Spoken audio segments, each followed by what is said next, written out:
Chapter 896. The shoutcasters were stirred up by the atmosphere in the stadium, and their voices carried an unavoidable excitement. Looks like both teams are going all out.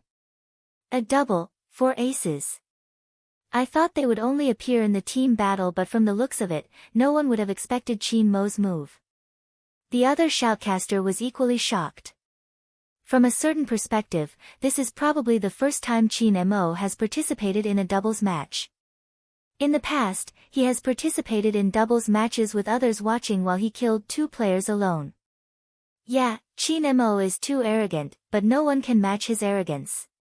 How gentle do you think Spade Z's playing style is? I've seen the airport. Seriously, they really like to kill. These two are playing doubles. 2 aspects. I'll talk about the good side first. Both of them are first clear kings. Their hand speed and positioning are impeccable. Also, both of them are so domineering. It's not necessarily a good thing to put them in a duo. Between the two of them, one of them has to hold back a little. Rao Rong and Lin Qintao are in the same situation.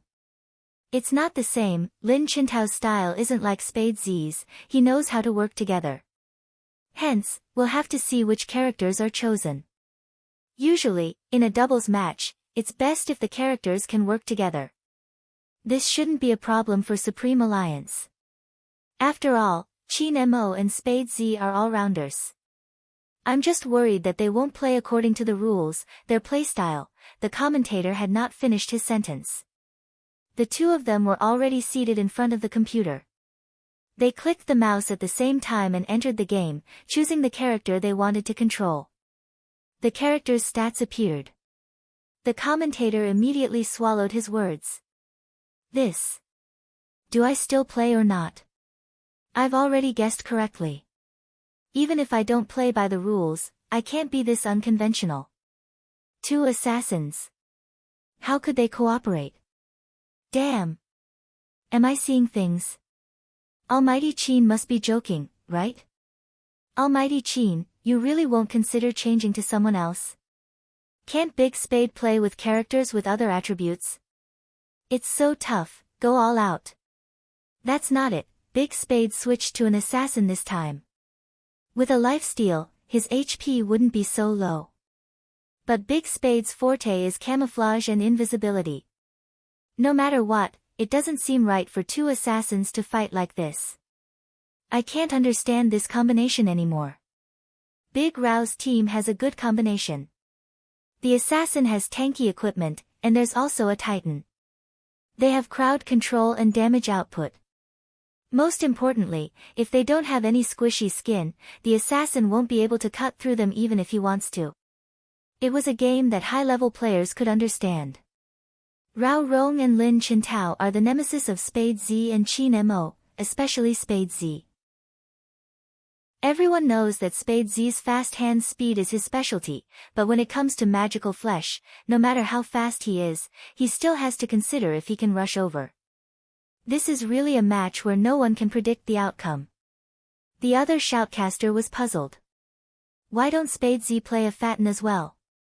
In the end, his playstyle is too domineering. Or maybe he came from the wilderness area and likes this kind of rhythm. The shoutcaster shook his head. Spade Z probably isn't used to the change to a professional player. Usually, in such a situation, there would definitely be someone in the team who would switch to a more suitable combination. But regardless of the voices around them. Chapter 897. Similarly, Chin Mo didn't move either. It was no wonder Feng Yi had said they looked alike. All of them were sitting there steadily, without any intention of changing their positions. Any one of them would be able to kill anyone with their looks alone. But their skills were excellent. Especially with a lollipop in his mouth, he looked like a handsome hooligan ready for a gang fight. When Lin Qintao saw such an opponent, he really wanted to pull little Spade over and shake her. The 4 of them had all participated in the same variety show, so they could be considered old acquaintances to a certain extent. Moreover, the Alliance's WeChat group would chat occasionally. From a certain perspective, they were both friends and foes. But when the four of them faced each other, it had always been an unpredictable match. Qin Mo and Spade Z were playing a double. Everyone craned their necks to watch. They were afraid they would miss something exciting. Swoosh! As the game's music blared, the characters that the four of them were controlling appeared on the big screen at the same time. The game had officially begun. All of the fans tightened their grip on the support sticks in their hands, raised their eyes at the same time, and looked in the same direction. In that moment, the crowd was silent, their attention unprecedented. No one knew what kind of visual feast they would be witnessing. Both teams were too strong. The fans were silent, but Lin Chintao couldn't take it anymore. The moment he entered the game, he turned on the public speaker. "Little Spade, what's the meaning of both of you playing assassins? And don't you have a toothache from eating lollipops?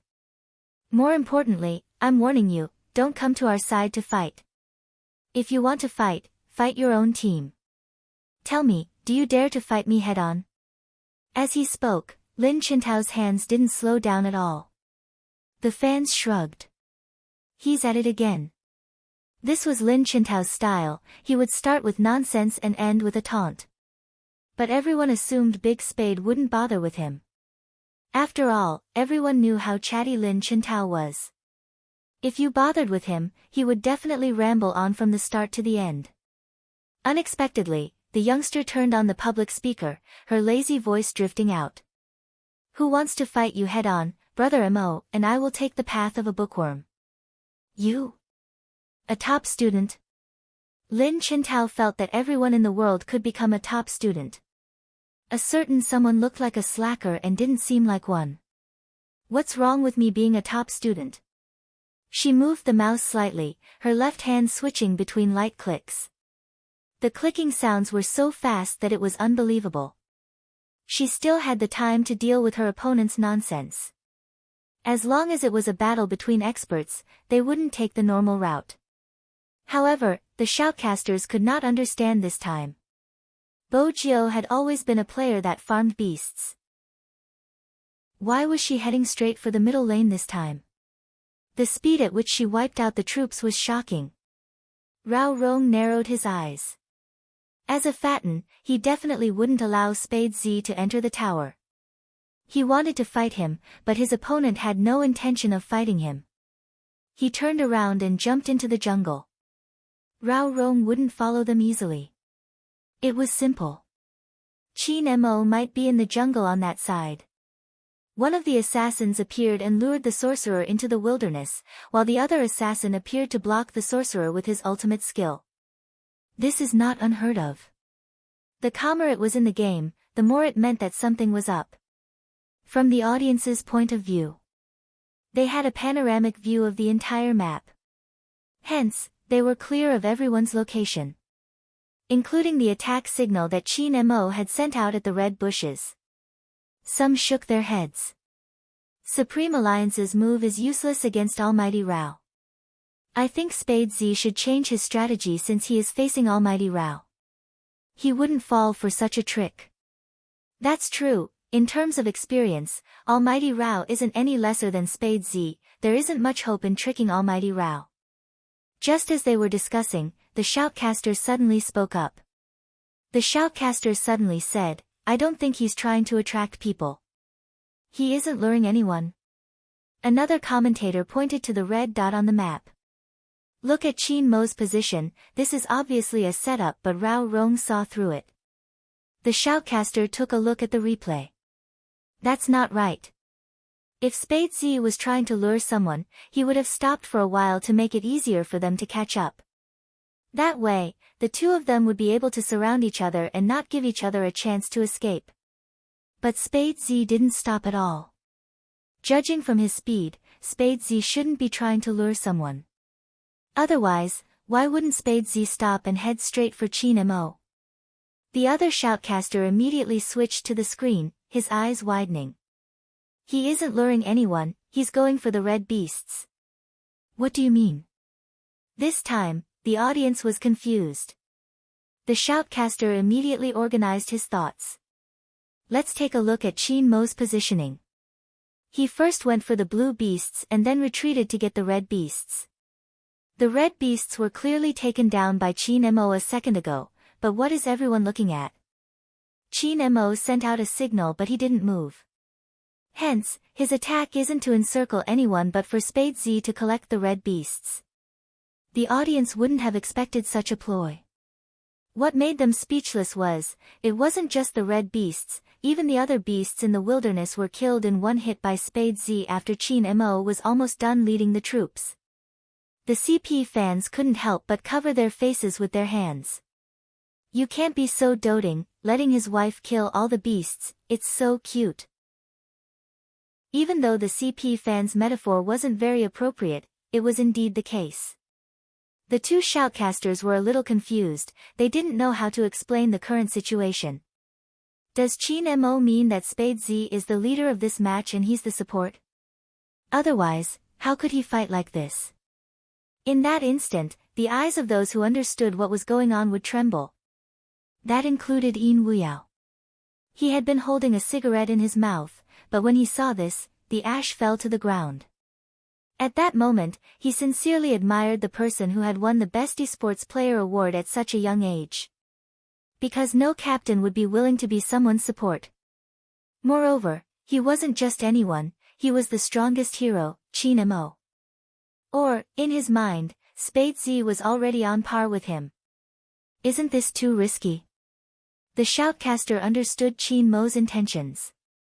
But even if Spade Z was the new player king, they had Rao Rong and Lin Qintao on their side. After all, no matter how good Spade Z was, he was still a newbie. Besides, had Qin Mo forgotten? They were playing as an assassin.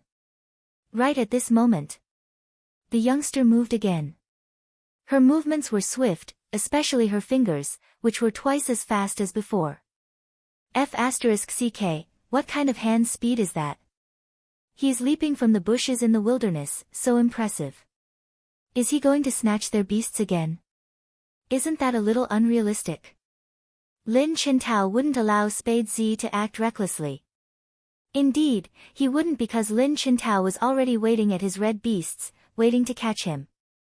But Spade Z didn't go. Instead, he ran into the middle of the two defense towers, took out a wave of troops, and headed straight back. If one had to describe Spade Z's current playstyle, she would go wherever there was money. He was so arrogant that he went to the middle of the two defense towers to cut down the troops. Lin Qintao gritted his teeth.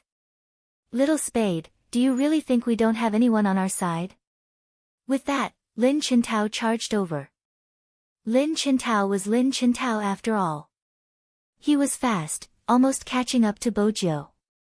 Rao Rong followed suit.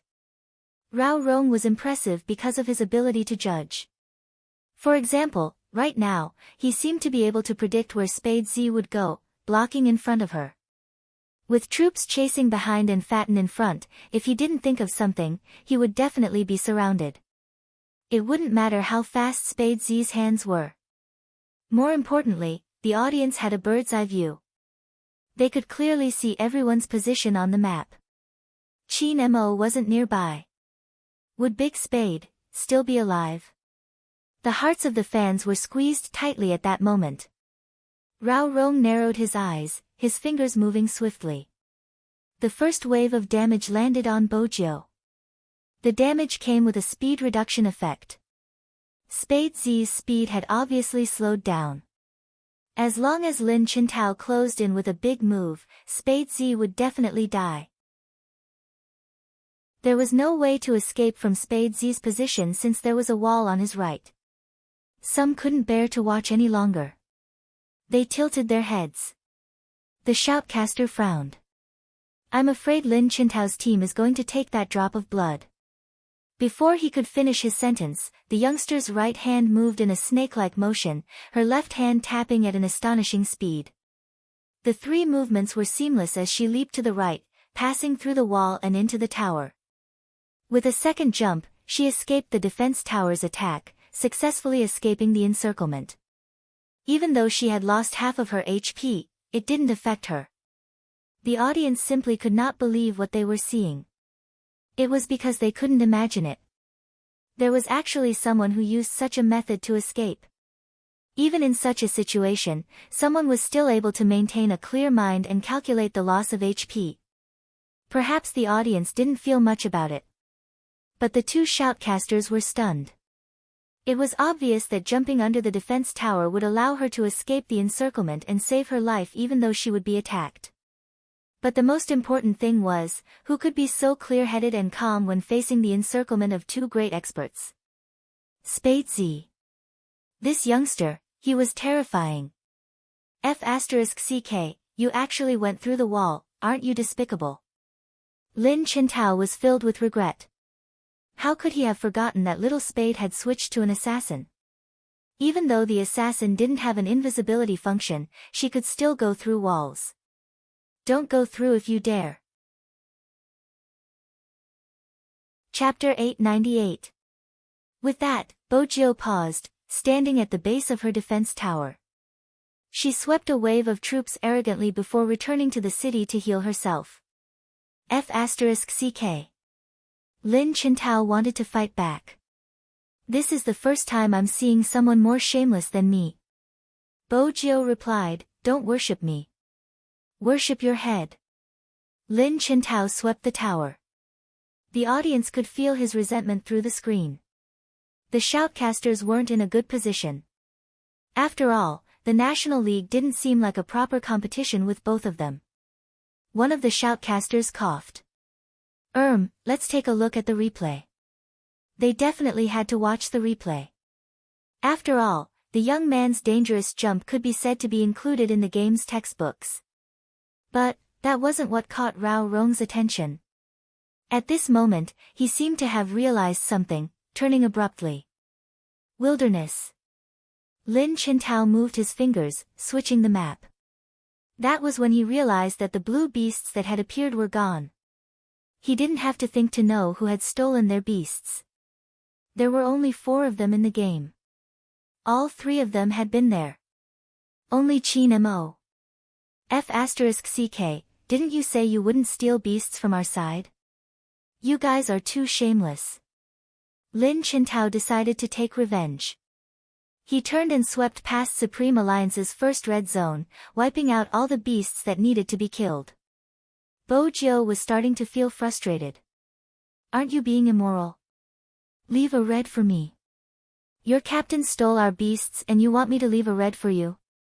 Lin Qintao was infuriated. Where's your professionalism? Bojiu swept past a wave of troops. With Rao Rong around, it wasn't easy for her to leave the tower to fight with Lin Qintao. But similarly, because of Qin Mo, Lin Qintao only dared to steal 1 wave of beasts. Any more and Qin Mo would appear. At the end of the day, Qin Mo was the most shameless. Without a word, he had stolen 2 beasts from their side. With that in mind, Lin Qintao added, Little Spade, look at you, when you were surrounded by my captain and me, he didn't even care about you. He just came to my house to steal my kill. If I were you, I would jump ship right now. Go to another team and follow your captain. I don't feel safe at all. Just as he finished speaking, a voice suddenly rang out. Suddenly, a silhouette appeared on his left and swept past him. His ultimate skill locked onto him, and he lost 30% of his health. The main thing was that when he counterattacked, the figure had already moved to the other side. Needless to say, everyone knew it was Qin Mo. Lin Qintao had said those words to lure Qin Mo out. Now that he saw someone, he quickly went up to them. Rao Rong was in the bushes in front of them. Not only did he lose 1/3 of his HP, but he was also immobilized on the spot. Lin Qintao saw that the time was right. With a close combat attack, Qin Mo's HP dropped to less than half. Qin Mo's sneak attack isn't good. Sometimes, Lin Qintao's nonsense isn't useless. Rao Rong really can't be underestimated. Just now, if it wasn't for Rao Rong, Spade Z would have snatched the red and wouldn't have been chased by the opponent. Chapter 899.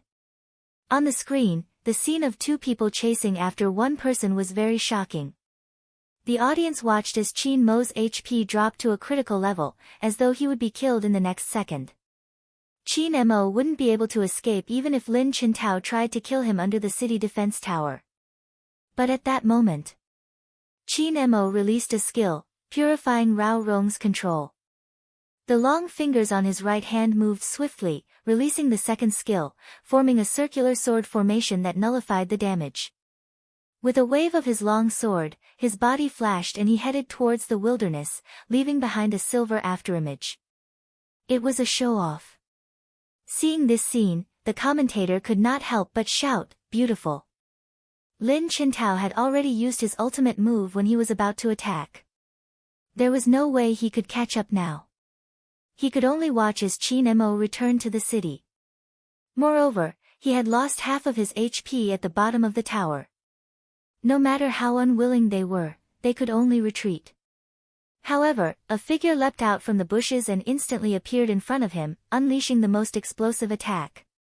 Lin Qintao's hand, which was holding the mouse, took a step back, knocking the microphone beside him. For such a commotion, everyone felt as if their throats were being choked. Not for anything else, but for the devilish smile on the silver-haired youngster's face as he moved the mouse. It was a murderous aura. That figure flew with the wind, his target was Lin Qintao. Lin Qintao gritted his teeth and used his skills, but he still couldn't escape the young man's hunting range.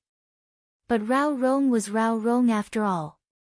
The moment Qin Mo dodged, he seemed to have realized something. He charged into the wilderness and stood in front of Lin Qintao, using his ultimate skill to give Lin Qintao time to escape. Immediately afterward, he activated Swift Run and returned to the defense tower. This set of attacks was completed. Everyone could feel Rao Rong's ability as the best team controller. Seems like it won't work. The shoutcaster chuckled. Spade Z's pursuit isn't effective against Rao Rong. That's true. Another shoutcaster sighed. But this is a battle between masters. I really didn't expect Spade Z to come over from that place. If I wasn't watching from God's perspective, I would have thought that Qin Mo and Spade Z had discussed something beforehand. But now, it seems like the two of them are thinking the same thing. They're on the same side, and it's really scary when used properly. Lin Qintao couldn't hear what was going on outside. Every contestant had to ensure that they could compete in peace. Every contestant had to wear a soundproof earpiece. When he returned to the city, he could feel his palms sweating. Because Lin Qintao knew how shocking it had been. On the map, Spade Z's figure disappeared again. Qin Mo came out of the city center and headed straight for the jungle on the top lane. It seemed like he was going to kill some blue beasts. This time, Lin Qintao didn't rush forward. Instead, he darted through the bushes and sent a signal to Rao Rong. At this moment, Rao Rong had already returned to the middle lane. After leading the troops, he successfully took down one of the defense towers. The two of them attacked Qin Mo from the left and right. Lin Qintao only had one thought. Even if he couldn't take down Qin Mo's head, he could steal his beasts so he wouldn't be able to grow stronger. Everyone knew that once Qin Mo got up, with his inhuman skills, no one would be able to control him. Even Rao Rong couldn't guarantee that he wouldn't be able to stop Qin Mo's momentum. 3,000 knife cutting. Killing within 10 miles, leaving no one behind. It wasn't just a casual statement. Hence, the best way to deal with Qin Mo was to kill all the beasts he needed. Lin Qintao grasped the opportunity to jump, using his jungling skills to steal his opponent's blue beast. Lin Qintao grasped the opportunity and jumped, using his jungling skills to steal the opponent's blue monster. Qin Mo moved away, dodging the attack and reducing most of the damage. With Rao Rong's precise skills, Qin Mo dodged and avoided the attack, reducing the damage. But even so, the beasts he needed were gone. With Rao Rong's precise skills, he stood in between the two towers, within the range of the defense tower's attack. Against such a level of control, an assassin with poor control would easily be killed on the spot. That was Rao Rong's true terror. Even an expert like Qin Mo had lost half of his HP. Lin Qintao also displayed his perfect coordination. Before Qin Mo, he reached the gap between the last crystal tower and used his big move to counterattack. Just a little more and she would have killed Qin Mo, who was walking back. If Qin Mo hadn't put up a protective barrier, he would have been killed. His first HP would have been taken. Rao Rong and Lin Qintao's coordination is perfect. The shoutcaster exclaimed. Especially Lin Qintao's last move. It's a pity this game is all about luck. Since he returned to the city with low HP, it seems like Supreme Alliance is being suppressed. That isn't all, everyone knows that Qin Mo needs blue beasts in the jungle to grow stronger. Without blue beasts, his big move is useless. A useless hero, regardless of how skilled his player is, won't be able to use the 3000 knife cutting. Based on the current situation, Supreme Alliance isn't in a good spot. After the fans listened to such an explanation, every one of them seemed to be worried. Almighty Qin, who had been defeated by the 3000 knife cutting, felt so aggrieved. It seems like Rao Rong is going to lead the tempo. Rao Rong's control is indeed a tough obstacle to overcome. If they don't break through Rao Rong's trap, they will continue to lead the tempo. First, they suppressed Spade Z's hand speed and maneuvers. Now, they cut off Qin Mo's blue beasts. Only Rao Rong can execute such a plan. But come to think of it, even if Supreme Alliance loses this match, there's still the next team battle. That might be the case, but think about it, when has Qin Mo ever lost? Qin Mo hasn't lost because ever since that year, he hasn't met an expert like Xiangnan or a top player like Rao Rong. In reality, the problem is that when he meets an expert, he might not be able to unleash his full potential. Are you saying that Qin Mo's ability has weakened? You saw the chase just now. Be it you or me, the Qin Mo in everyone's memory can perform in a 1v5. If he hadn't activated his defensive skill, Lin Qintao would have taken the first HP. This is the second time he has escaped from the jaws of a tiger, don't you think it's dangerous? The more Lin Feng listened, the more he felt that the shoutcaster hadn't played for a long time and only knew how to spout nonsense. He had escaped from the jaws of a tiger twice. Each time, he had been able to return to the city accurately, bringing along another wave of troops. Was his ability weakened? It was obvious that he had other ideas.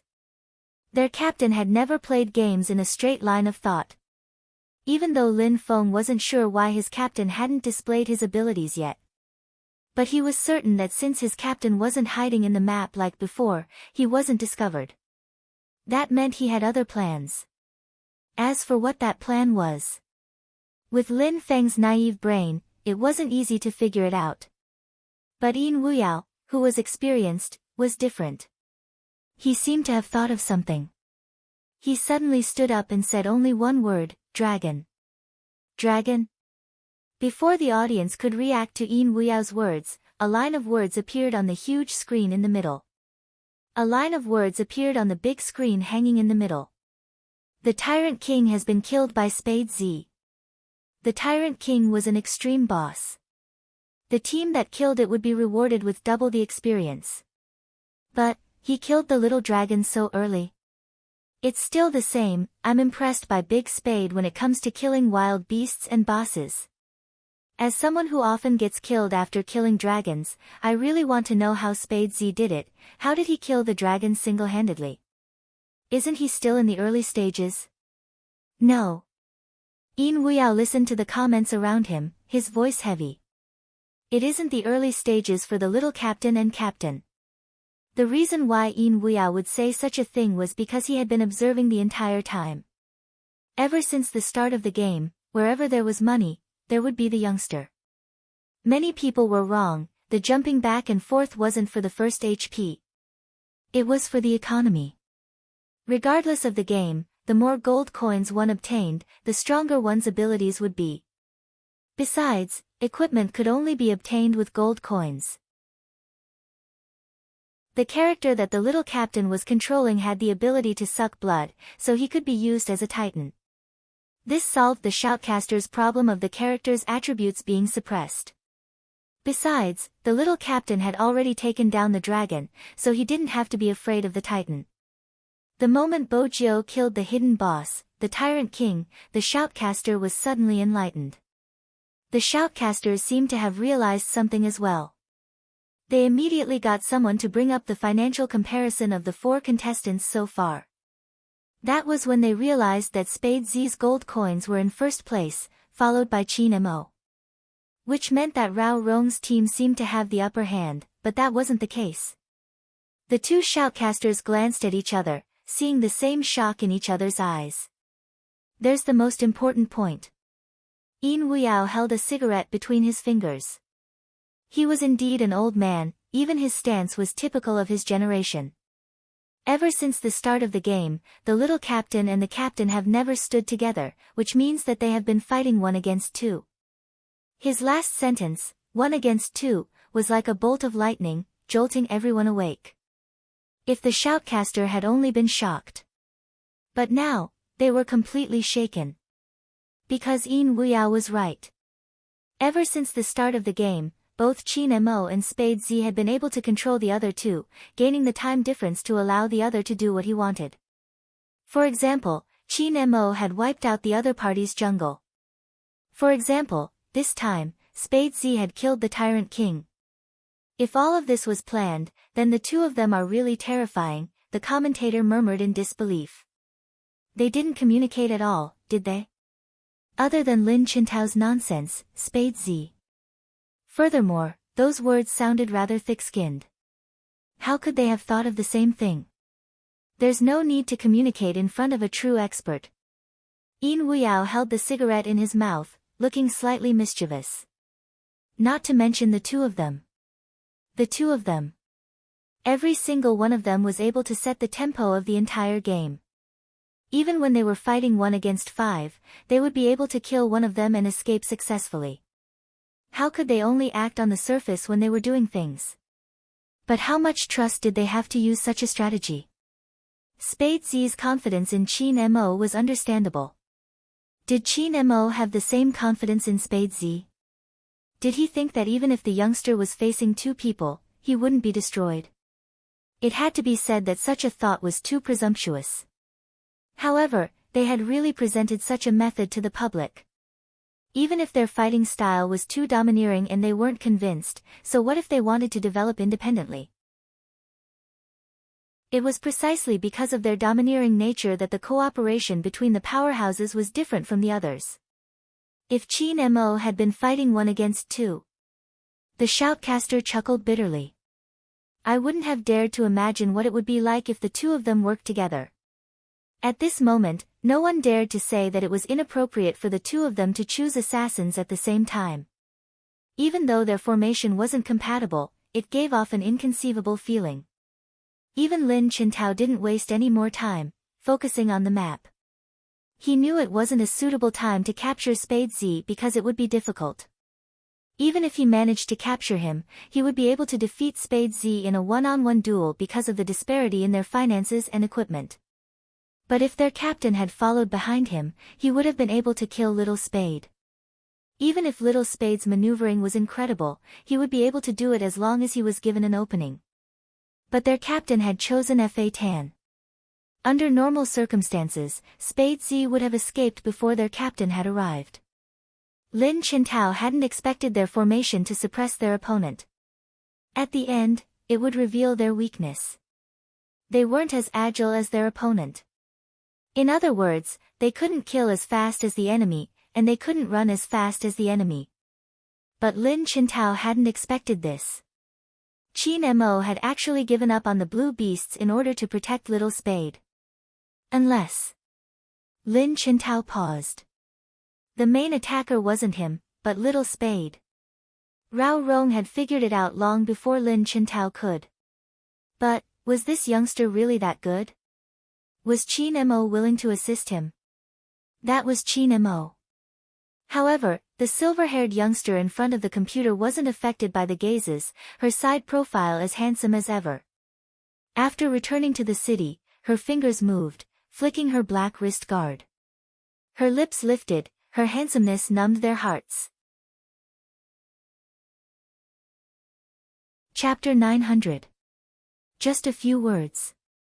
It was like a torch, igniting everyone's gaze. For some reason, it made one's blood boil inexplicably. Just because of the youngsters' words. Some of them couldn't help but clench their fists tightly. They knew that the FC King of Zone C that they were familiar with was finally returning to his original form.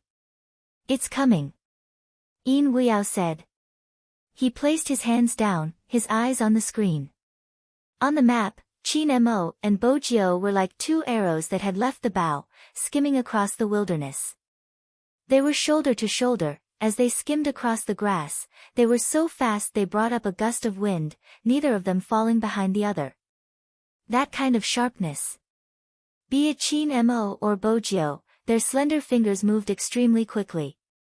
Because of the rapid tapping, in that instant, there was an afterimage that shouldn't have appeared. With Qin Mo's speed and precise positioning, the moment they left the city walls, it was as though they had disappeared from the map. That was the reason why it was so effective. It was because he was so familiar with the map. He was so familiar with every inch of grass that he could accurately calculate the distance between them. This was the reason why people said that Qin Mo was invincible once he got up. Just his memory alone was enough to leave most people in the dust. Coupled with his hand speed and maneuvering, it would really make people tremble in fear. But now, Supreme Alliance had another fearsome person, Spade Z. Even Lin Qintao didn't dare to say he was alone with the youngster. After all, at this point, the other party's financial value was already double his. Hence, even if they saw Spade Z's silhouette, they wouldn't act rashly. From a certain perspective, Rao Rong was very smart. At this point, the battle in the wilderness was obviously disadvantageous to them. The other party had two assassins, such a formation was completely jungle type. They moved quickly and were good at hiding. Hence, there was a saying that most hero players knew. If you weren't confident in your skills, don't chase after the assassin. Unless you could control the stun from afar. But there was another point that they had to be wary of. In the hero game, there were many players who chased after the assassin and tank, especially in the wilderness. It was very likely that it was originally an ambush. Even if Spade Z was the only one on the map, there was no guarantee that Qin Mo wasn't there. The last two times, they had been solo. This time, they should be together. Rao Rong moved his fingers, taking a step back. His attack landed on the attacking troops. This was a signal. When Lin Qintao saw it, he wouldn't fight as recklessly as before. Because he knew very well that there was no captain. Once he went out, it would be very difficult for him to come back alive. What's more, it wasn't a good time to fight head-on. Rao Rong and Lin Qintao's tactics have changed. Usually, at this time, the commentator would come out and give a few words. Another added, "It's not surprising, the difference in equipment is too huge." Rao Rong and Lin Qintao should have spent some money and taken advantage of the minions. That way, they won't be so passive in the team battle. Everyone watched as Qin Mo and Spade Z went out together. It was a perfect ambush. If Lin Qintao appeared now, the first blood would definitely be taken. But this was the National League after all. Both Lin Qintao and Rao Rong weren't weak in terms of maneuvering and thinking. If it had been anyone else, Bo Jiao and Qin Mo would have already started killing. Because of their opponent's strength, they had used such a method to break Rao Rong's control. It seems like Supreme Alliance isn't as invincible as we imagined. But was that really the case? Very quickly, the shoutcaster realized his mistake. In the wilderness, Bo Jiao and Qin Mo had worked together to wipe out the other party's wilderness. Especially when they were fighting the blue beasts, Bo Jiao had raised her gun first, and after hitting the blue beasts, she had taken a step back, helping Qin Mo to kill all the blue beasts. The shoutcaster was stunned. Spade Z and Qin Mo are certain that the opponent wouldn't come to their wilderness. Is that why they are using such a method? They didn't seem to care if they were in their wilderness or the opponents, or if there was any danger. It seemed as though none of these factors were within Qin Mo and Spade Z's consideration. Previously, the shoutcaster had been praising Lin Qintao's strategy. They had wiped out the beasts in Supreme Alliance's wilderness, suppressing Qin Mo from the roots. But from the looks of it, that strategy was useless against Qin Mo and Spade Z's official collaboration. Even if they didn't have the beasts, there were still some here. They could just snatch them back. Qin Mo and Spade Z were completely different from Lin Qintao. Their combined attack power was enough to kill the beasts in an instant. Spade Z didn't forget to lift his gun after wiping out the wilderness. He leaped over the wall, wiping out a line of soldiers. Then he went back to the wilderness, joining Qin Mo's attack. What are Spade Z and Qin Mo trying to do? The shoutcaster's fingers twitched when he saw the two of them heading towards the top lane. The director changed the angle, zooming in on the top lane. The audience watched as Qin Mo charged into the tower with a sword formation. He didn't care if he would be attacked by the defense tower if he started fighting under it. Without any hesitation, he headed straight for Lin Qintao. Amidst the silver light, Lin Qintao lost a third of his HP. His speed was also reduced by half a second. But it was this half a second gap. The audience watched as another figure leaped into the air with a long gun in hand. With a sweep, he lifted Lin Qintao, who had already been slowed down. His speed was incredible. Especially in that instant, the audience could only see the silver light from the long gun and silver knife. The silver-haired youngster sat in front of the computer, her hands hidden. The clacking of the keyboard sounded like the most exciting part of a piano piece. At this moment, the audience couldn't read the youngster's expression. Even in front of the camera, the youngster's side profile was covered by his messy silver hair, revealing only his slightly upturned lips. With traces of nefarious energy, he swept out with another big move. This time, Lin Qintao was really hurt. First, Qin Mo's big move had shaved off a third of his HP. Now, he was hit twice by Spade Z. His HP dropped to a small amount in an instant. In that instant, there was only one phrase in everyone's mind: tower kill. While the troops were still there, Qin Mo used his sword formation to stun Lin Qintao. Then, Spade Z used his long gun to sweep the tower, using a critical strike. There was no gap in between. The two shoutcasters' eyes were glued to the screen. While their eyes were filled with shock, the audience exploded. F***CK. Spade Z's move is so cool. Little Spade and Almighty Qin didn't even communicate, but they were able to coordinate so well. That's scary. It is indeed frightening. The moment Qin Mo came out, the opponent's Spade jumped in and used every critical hit on the blade. I wouldn't believe it if they said they didn't coordinate beforehand. That's because it's really too difficult to achieve this kind of cooperation. But more importantly, this is a tower fight. As long as Lin Qintao survives, everything will be in vain. It doesn't matter how well Spade Z and Qin Mo cooperated. The audience was right. Lin Qintao gritted his teeth, taking a step back before using his big move. If they weren't under the defense tower, Lin Qintao would have been killed instantly. He wouldn't have had the chance to use his big move. But under the defense tower, he had a chance of survival. All assassins had low HP, so they were all in the vulnerable range. Once the burst was used, there was no need to stay under the defense tower. At this moment, Lin Qintao used his big move. The health points of those who entered the tower would rapidly decrease, and they might even be killed by the heroes below the tower. Lin Qintao wasn't just any other player. He knew he couldn't run at this moment, not even thinking about it. The moment he hesitated, he would miss the opportunity and be killed instantly by the enemy's tower kill. If it had been any other player, their first reaction would have been to run. But Lin Qintao was Lin Qintao, an assassin himself. He knew how to deal with such a troublesome situation. Even though he was low on HP, his gaze was resolute. With a big move, Spade Z's HP fell. That was the end of the cool tower kill. There was another problem. Lin Qintao was at the bottom of the defense tower. He could use the defense tower's attack power to counterattack. But it was one thing for Lin Qintao to be skilled, but Bo Jiu wasn't.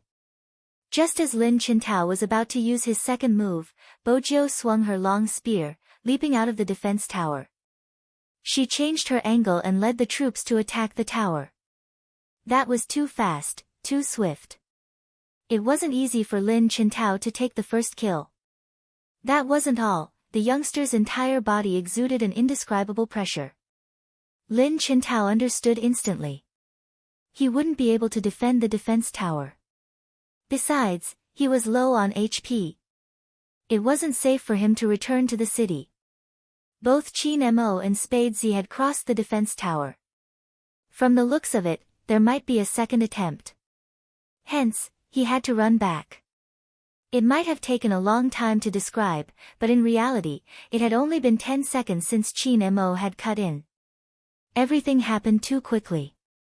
Amidst the sparks, Lin Qintao started to retreat with his HP low. The shoutcaster laughed. It isn't that easy. Qin Mo and Spade Z's teamwork doesn't seem to be enough to cross the defense tower. However, before he could finish his sentence, a silver-white clothed figure appeared on the screen, as if he had been waiting between the two towers. He dashed towards Lin Qintao, who was returning to the city. Swoosh! A sword formation appeared. Chapter 901. First kill. Supreme Alliance's first kill. The audience couldn't react in time. After all, the player on the screen was Spade Z's side. When they heard the sound effect, they were stunned for 0.1 seconds. Who died? The director changed the scene immediately. That was when they saw Lin Qintao's body lying between the two towers. Of course, there was also the tall figure standing between the two towers, his robes fluttering in the wind. Tower kill. They couldn't kill him by just one tower. They would have to cross two towers. That was the end of their teamwork. Qin Mo and Bo Jiu's teamwork would never end. The two figures were still on the map. The audience couldn't wait any longer. Hurry up and replay it. We want to see the replay. Indeed, the scene had to be replayed. It was too fast.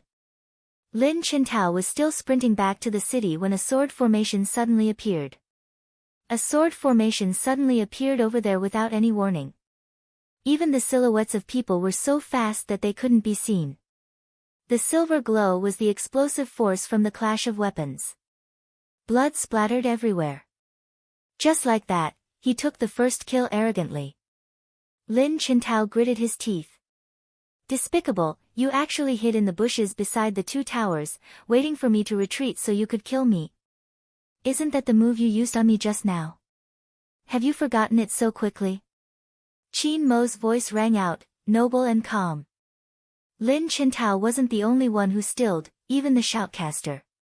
The next second, Lin Qintao came alive. F***ck, Qin Mo. Can you stop being so vengeful? I can't, Qin Mo replied as he moved his mouse over a blood-sucking beast, rejecting him calmly. At this moment, Bo Jiu swept her long spear.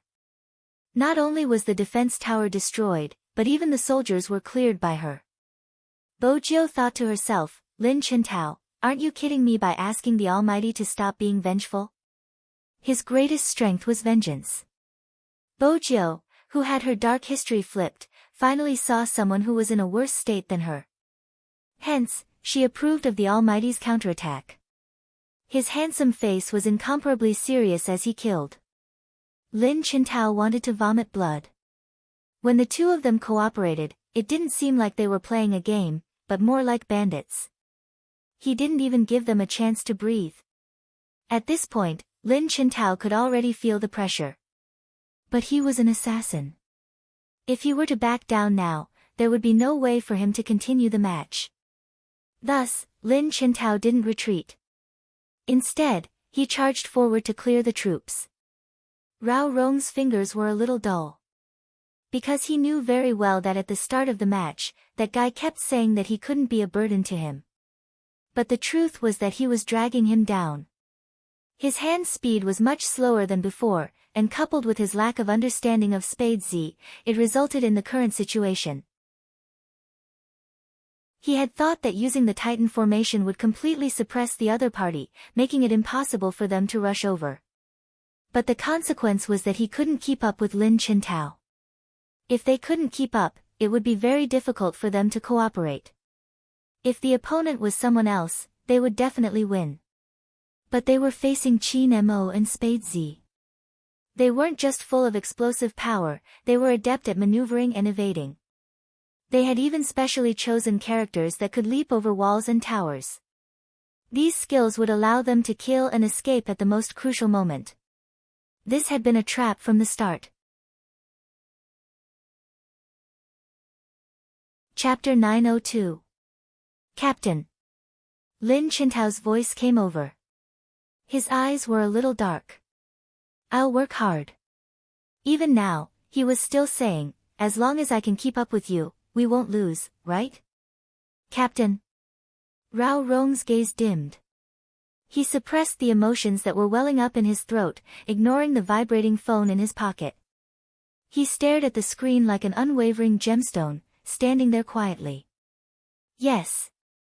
Rao Rong was a leader. It wasn't just because of his maneuvering and team control. It was also because, at times, just his presence could instill immense confidence. Lin Qintao was such a person. When everyone joined a team, it was because of the Almighty. It was all because of the Almighty's presence in the team. In that instant, when you saw his maneuvering, you would be amazed at how such a handsome gamer could exist in this world. To Lin Qintao, Rao Rong was such a presence. He moved his mouse, gliding past the line of soldiers, taking away a wild beast. The audience watched as Lin Qintao sped up. That wasn't all. Rao Rong walked out from the bottom of the tower, pushing the middle tower as though he had no fear. But upon closer inspection, it was clear. It wasn't because he wasn't afraid, but because of Rao Rong and Lin Qintao's positioning. Even though one of them was in the jungle and the other was in the middle lane, they were extremely close. It was almost as though they were advancing at the same time, completely different from before. But in this wave of soldiers, the tower was smashed into pieces. Even in such a situation, they aren't overwhelmed by the mental pressure, as expected of a strong team. If it had been anyone else, they probably wouldn't have had the courage to come out. After facing Qin Mo and Spade Z's attacks, how many of them could reignite their fighting spirit? They even took the chance to destroy one of Supreme Alliance's defense towers. Seems like Rao Rong and Lin Qintao have recovered. To be honest, if it were me, I would have been disheartened long ago. Thinking about Almighty Qin's move just now, he crossed 2 floors. In other words, if he could do it once, he could do it a second time.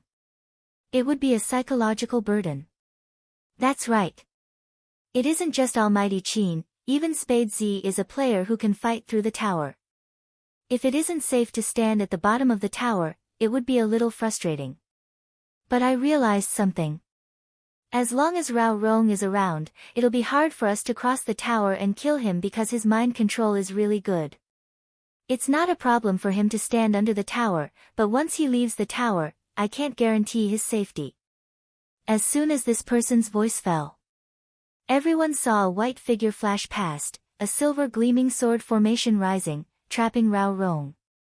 A PK between the 2 captains. Everyone widened their eyes and stared unblinkingly, afraid that they would miss out on any details.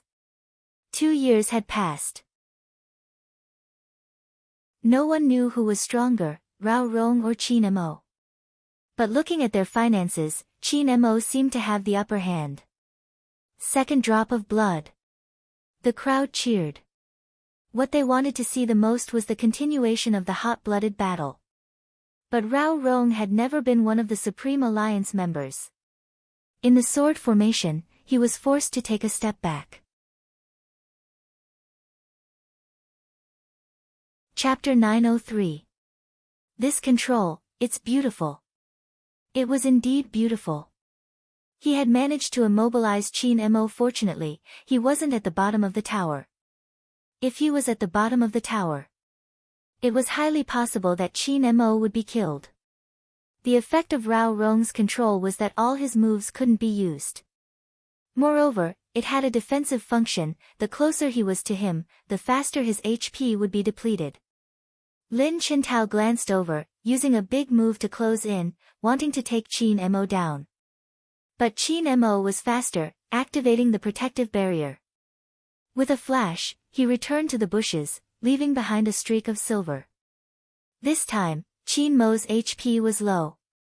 Lin Qintao didn't give chase, because he knew there would be a follow-up. Indeed, there would be a follow-up. The next moment, a figure darted over, a long spear lifting Rao Rong into the air. With a big move, half of Rao Rong's HP was gone. At this moment, Rao Rong was out of control. It would take more than 10 seconds for his control to recover. The figure was agile, not giving Lin Qintao any chance to get close. The moment he saw Rao Rong, he dodged before turning back for another attack. Rao Rong was still dead. Rao Rong was left with less than a third of his HP. On the big screen, the silver light from the spear made it hard for the audience to see clearly. It was too fast, so fast that they couldn't catch it. The director changed the angle swiftly, switching to Spade Z's view. Only then did everyone clearly see the attack that the spear had launched. As the silver light streaked past, the silhouette also changed. Every move and every style was unbelievably handsome. But Lin Qintao's defense was already starting to drain the youngster's HP. The audience held their breaths. The shoutcaster was tense. It's too forceful. It was 2v1, no matter how strong Spade Z was, he wouldn't be able to kill Rao Rong alone. Indeed, it wasn't possible because Lin Qintao was still in pursuit, restricting Spade Z's attack. Bo Jiu moved her right hand, dodging Lin Qintao's first attack but not Rao Rong's control. The youth was pinned down on the spot. It was a small matter that his HP was decreasing. What was more important was that once an assassin was pinned down and unable to move, there would only be one outcome, death. Spade Z shouldn't have gone up alone. Rao Rong is Rao Rong after all. Spade Z underestimated him. But was he really going alone? Not necessarily. Yin Wuiao noticed Qin Mo's finger. That momentary deviation. The next second, a silvery white figure appeared on the screen. He leaped out of the bushes and turned to attack. With a sword formation, he froze Rao Rong in place. KO.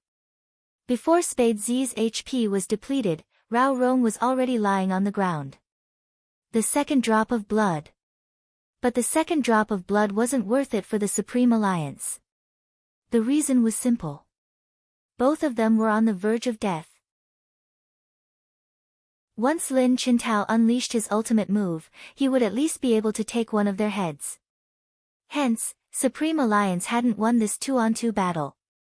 Lin Qintao's eyes turned red. He sped towards Spade Z, delivering a critical strike. Blood splattered everywhere, and Spade Z collapsed just like that. The cheers from Supreme Alliance were stuck in their throats. The last time the youth had lost, he had also been killed by Lin Qintao. This time, history was repeating itself. The joy of obtaining the second blood was like someone had poured a bucket of ice water over his head, extinguishing all the joy that had welled up in his heart. Because at the moment when the youth fell. Chapter 904. It wasn't because Spade Z was weak, but because his opponents were getting stronger. Lin Qintao was no longer the same person from the regional competition. It was probably because he had the most suitable partner that he could fully utilize his advantages. Compared to Spade Z, he wasn't that much weaker. He had speed and positioning, especially with Rao Rong's control. It was a terrifying sight to behold. They could only pray that Almighty Qin could escape. But what confused them was that Almighty Qin didn't seem to have any intention of escaping. Why was that? Was he just going to fight Lin Qintao at such a low HP level? He couldn't win at all. even Almighty Qin couldn't do that, right? What was wrong with Almighty Qin today? Why wasn't he playing according to the rules? Just as the audience was wondering, the shoutcaster raised his voice. One of the shoutcasters suddenly raised his voice. Resurrection armor. Spade Z has a revival armor. Revival armor, as the name suggested, was a piece of equipment that could revive someone on the spot. When playing a game, the person who set the tempo of the game would usually wear such a piece of equipment. Of course, in order to have such an equipment, one had to have enough gold coins. Could this be the reason why Spade Z has been plundering the troops, killing the tyrant king, and even the beasts by the side of the road? The shoutcaster was in disbelief. Revival armor. Some of the audience who didn't understand were stunned for a moment, but Lin Qintao wasn't. But Lin Qintao wasn't a fool. After killing Spade Z, he realized something was wrong. As a veteran player, he knew what was going on. But no one had expected little Spade to have a revival armor. How did he get it? He didn't have it before. This was the question everyone was concerned about. Besides Lin Feng, the shoutcaster, and the entire audience. The director sat at the backstage directing, watching as the number of views reached its peak. Because it was a live broadcast. When the shoutcaster shouted those 3 words, veteran gods of the game sent luxury cars one after another to the live broadcast room. After all, this double fight was really cool. A lot of people wanted to know when Spade Z had released the resurrection armor. The advantage of watching a live broadcast was that while watching the battle, half of the screen was used to explain the equipment of the players. This time, the National League would be broadcasted live on all platforms. The broadcasting team was the most professional, and they knew what everyone wanted to see. He immediately pulled up the video of Spade Z. At that time, Spade Z was still under Rao Rong's control. The young man brought up the equipment changing page with his left hand and clicked the mouse with his right hand. He quickly sold his other equipment and used all his gold coins to buy the resurrection armor. At that time, Spade Z was still alive and had half a tank of HP. However, what they didn't expect was that the young man would change his attire at this time. Just how fast was his hand speed to be able to complete this action in an instant? Just by looking at the few pages that the young man had flipped quickly, one could understand. This was truly heaven-defying. After all, the audience on the other side of the internet was the audience on the other side of the internet. The scene here was the hottest. Many pairs of eyes were staring at the big screen, and even their breathing seemed to slow down. Time had clearly passed very quickly. But at this moment, it seemed to have been stretched infinitely. No matter how complicated Lin Qintao's thoughts were, his first reaction was to stab Spade Z on the spot. But his ultimate move was gone. It wasn't lethal enough. Players who were new to Hero always thought that the key to victory was how much HP one had. In reality, that wasn't the case. Firstly, it was the character's equipment and finances. Of course, most importantly, the difference between the two depended on whether the character you were controlling had a killer move or not. If it was used up, how was he going to fight? Besides, he was facing Spade Z. At this moment, the director swiftly shifted the camera angle. The youngster, who had been lying on the ground, stood up once more. Just as Lin Qintao was about to dodge, his long spear sweeping across, a silver flash. Within 10 meters, there was no one. Lin Qintao was already having a hard time dealing with such a silver flash. At this moment, Qin Mo, who was beside him, closed in, his clothes fluttering, his long sword like a rainbow. In an instant, Lin Qintao's HP was reduced to a critical level. Moreover, Qin Mo's move had greatly reduced his speed. Fortunately, the defense tower was just ahead. As long as he could reach the bottom of the tower, he would be able to escape this pursuit. At this moment, Lin Qintao's palms were drenched in sweat. Even his team members were clenching their fists tightly. Rao Rong was counting down the seconds until his resurrection. 3 seconds left. At this moment, Lin Qintao had reached the bottom of the tower, but had he really escaped? Just as some of them heaved a sigh of relief, they watched as the youngster leaped up, waving her mouse. Her left hand moved swiftly, her long spear piercing through the enemy before retreating swiftly. Behind her, only the silver flash of weapons and the dazzling sky were left. Tower crossing, kill. KO. When these two words crossed the screen. Amidst the silver flowers, the long spear on his back, his sleeves fluttering. The youngster on the horse stood proudly, the silver light falling behind him. In that instant, many fangirls couldn't help standing up, holding their faces as they shrieked, Spade Z. Even the most handsome back view couldn't compare. Everything in the game became that person's back view. After killing the enemy, the youngster lifted his long spear, taking 2 slow steps forward before sweeping past swiftly, killing another wave of soldiers. The tower was destroyed, and the soldiers were dead. In this double fight, Supreme Alliance managed to take down 2 players. Both of them didn't return to the city. Instead, like 2 bolts of lightning, they split up into the wilderness on the left and right sides. They killed monsters to replenish their HP, as though it was planned. After sweeping everything, they regrouped in the middle lane. When they regrouped, the HP bar was already full. Even the shoutcasters stood up when they saw this scene.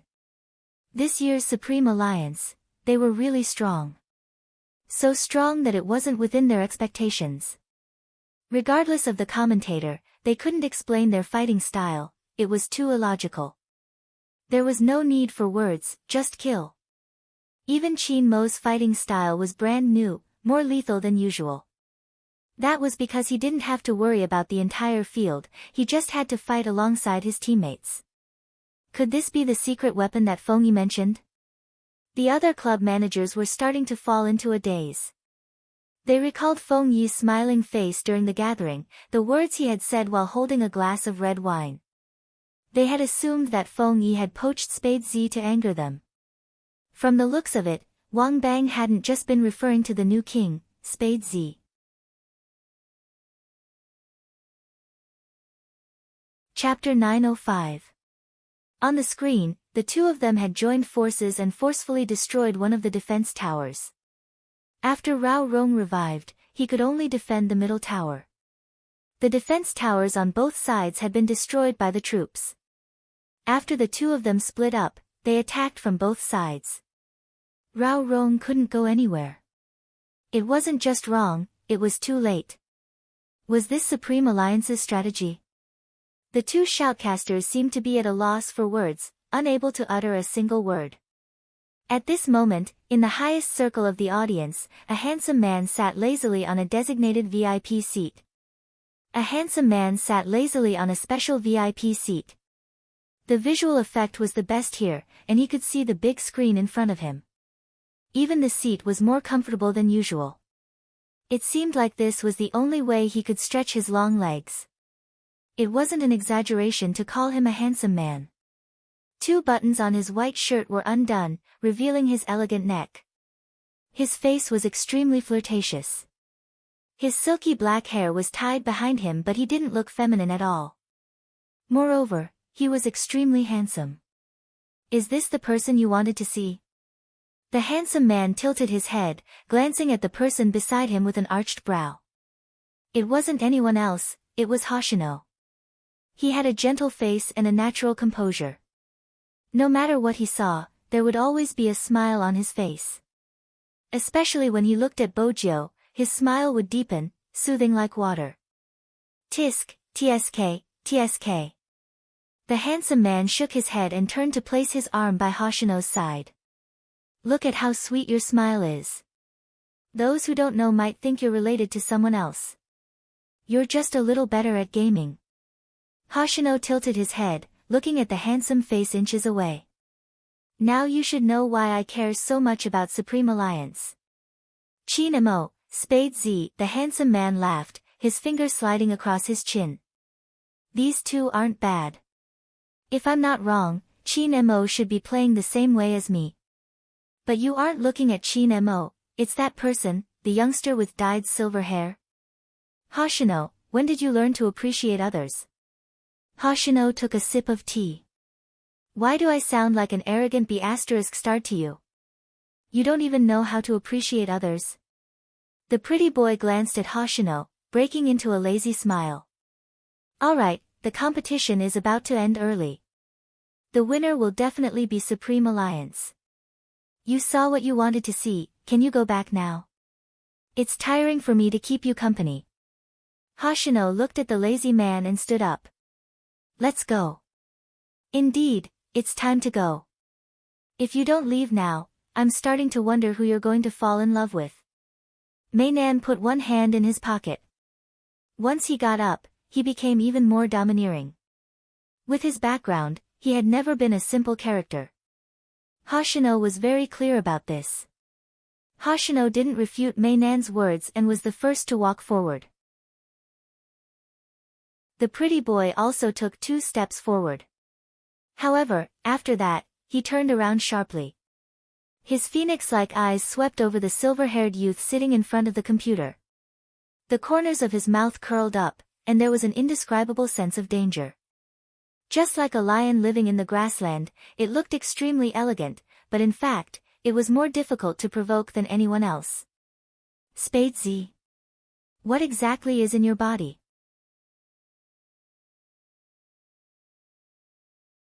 Chapter 906. Everyone knew that this was the end of the match. The defense towers on both sides had been destroyed. The defense tower on the middle lane had been destroyed by Qin Mo and Bo Jiu. The difference in their finances was too great, even Rao Rong couldn't stop them. But no one could deny that this was an exciting match. If not, the match wouldn't have lasted for nearly 2 hours. Even when they reached the bottom of the city, they didn't succeed immediately. He did not succeed immediately. The tug-of-war lasted for half an hour. At the end, Qin Mo had used the revival armor. Bo Jiu had sacrificed her life to take down the enemy's city. As the pieces fell, 2 huge words appeared on the screen. Everyone in the audience stood up. Lin Feng turned back and looked at Yun, who with his most handsome and brilliant smile. We won. Yes, Supreme Alliance had won. A 1v1 and 2v2 victory. Even if there was a team battle, it wouldn't affect the outcome. The shoutcaster was still in a daze. The shoutcaster was still in a daze. He watched as the youngster and Qin Mo stood up. Their backs were always eye-catching and handsome. Coupled with their pure black uniforms, they looked like the commanders in the Star Trek movies. The shoutcaster finally understood what it meant to be the king of bombs. If this was the Supreme Alliance, they were indeed qualified to go up against Xiangnan. Lin Chintao was the only one who hadn't stood up in front of the computer. If he had been a little faster, as long as he had been a little faster, perhaps, if he had been smarter, the outcome wouldn't have been like this. Why hadn't he thought of the revival armor? Lin Chintao gripped the mouse tightly, his fringe covering his expression. But even then, the corners of his lips had sunk. At this moment, a hand pressed down on his head, a clear voice saying, "We can come back next year." It was Rao Rong, his chiseled side profile as though no matter what happened, he would always look the same. Lin Chintao couldn't take it anymore, he rubbed his nose and bolted upright, his voice muffled. Yes. Seriously, in front of their captain, he was just like a loyal dog. Bo Jiu glanced over. Her guard against Rao Rong had lessened. Instead, she could help Rao Rong with other matters. After all, that chatterbox Lin Chintao probably wouldn't want to see such a good captain leave. The team members gathered together. Feng Yi was here to deliver the news. No matter what, his lips were always curled into a sly smile. The results of the match between Xiangnan and Dream City are out. As he spoke, he glanced at his team members. 3 o'clock, Xiangnan wins. This result was not unexpected, and could even be said to be within his expectations. But ever since the start of the National League, Xiangnan's record had always been 3 o'clock. What caught everyone's attention was that not all of their starting members had appeared, which meant that they still had some strength left. Lin Feng's expression became serious again. We will also win 3-0 today. There was still a team battle. Regardless of whether Supreme Alliance had won or not, respecting the opponent was the best way to answer to oneself. Feng Yi chuckled. Good luck. Many assumed that Supreme Alliance was competing with Xiangnan. In fact, ever since Supreme Alliance debuted, they had always been competing with him. In the esports industry, strength spoke louder than words. That was how they lived up to their youth. The atmosphere around Lin Qintao's team was heavy. His team members hung their heads, their faces filled with dejection. With the outcome already in their grasp, they didn't wish to participate in the third match. Rao Rong glanced over, pressing onto one of their shoulders. Do you want everyone to think that we don't have the magnanimity to compete in the third match? What's there to compete for? We have already lost. Li Noa scoffed. You bragged about how amazing you were when you came back, but you still lost. Lin Qintao really wanted to stuff this young master back into the womb and reforge him. He would never understand that if it hadn't been for their captain, their team would have lost even worse. Did he really think that Spade Z and Qin Mo's teamwork was as simple as it seemed? Lin Qintao clenched his fists, wanting to retort. But a deep voice came from beside him. I was the one who dragged you down in the double match, but you have to participate in the team battle. It isn't about winning or losing, but if you give up the chance to fight, you will never understand what kind of team Supreme Alliance is. All the research and data are useless against them because they are stronger every second. That is Supreme Alliance. Rao Rong's gaze deepened as he looked at his team members. Are you going to be left behind? One of them bolted upright. I'll play. Chen Nuo couldn't understand them at all, they were being unreasonable. Since he wasn't going to participate, he might as well let the little one he had bullied take his place. The little one was truly a newbie, his hands trembling as he held the mouse. However, esports seemed to have this kind of magic. Even though he was a newbie, he wanted to fight alongside the seniors of the team. He didn't care about the outcome, he just wanted to be worthy of the person who had once studied the Almighty even when he was exhausted. The team battle began. For those who only cared about winning or losing, the competition was over. 10 kilometers away from the esports arena. In an apartment building. Ding! A message came from the computer. The tall and slender man closed the chat box, walking towards the sweet-looking girl. Rao Rong lost and the money has been transferred. Shouldn't we prepare the sacrificial offerings? Let's wait a while more. The girl's fingers swiped across the screen, her lips curling into a sinister smile. Rao Rong didn't lose intentionally. Shock flashed across the tall and slender man's face. You mean, as expected, those who aren't of our race can't work together with us? The girl's voice became colder and colder. If that's the case, then throw him out first. The Major Crimes Unit is so strict, there has to be someone to bear all the blame. Go back and tell him, as long as he confesses to these crimes, I will avenge his father. This is his last chance, I don't have much patience. The tall and slender man chuckled. You should have done that a long time ago. A dog that isn't loyal to us will only bite us in the end. I'll get it done now. This way, the crime squad's attention will be on Rao Rong, giving us a chance to sell our goods. The Golden Triangle is starting to get anxious, do you think we should give Rao Rong a shot? It'll be easier for him to control. There's no need for that, Qin Mo will notice. The girl's face was filled with both love and hatred. That person isn't easy to deal with, you know that. The tall and slender man glanced up, his gaze deep. I'm afraid he won't be as formidable in the future. The girl turned back, looking at him. The tall and slender man continued, the higher-ups said that the crime squad's newly hired senior criminal psychologist has arrived. That's good. The girl's eyes dimmed, the venom in them sending chills down one's spine. Oh right, have you found the person I asked you to investigate? The tall and slender man shook his head. As of now, no one has admitted to the cyber attack. That isn't all, no one knows who did it. Logically speaking, there shouldn't be such a powerful expert in China. Could it have been a coincidence that you were attacked that day? But it wasn't without results. Qin Mo seems to have an expert hacker with him, someone he poached from the public. As you know, his code name is Fatty and he was in the mall that day. Perhaps he was the one behind it. Got it. Think of a way to flirt with Master Wu inside. The girl glanced at her nails. I want to know what exactly she did to make Qin Mo deal with the Wu family. More importantly, what information does she have on Spade Z? That's the only way to create trouble. I've said it before, if you want to destroy a person, you have to start with the people around him. This is the most important thing. The tall and slender man's gaze darkened. Don't worry, I'll do it immediately. The girl didn't say anything else. In her heart, she also felt that perhaps it was because of a moment of carelessness that she was locked onto that person's position. After all, no one in the hacker forum had admitted to it.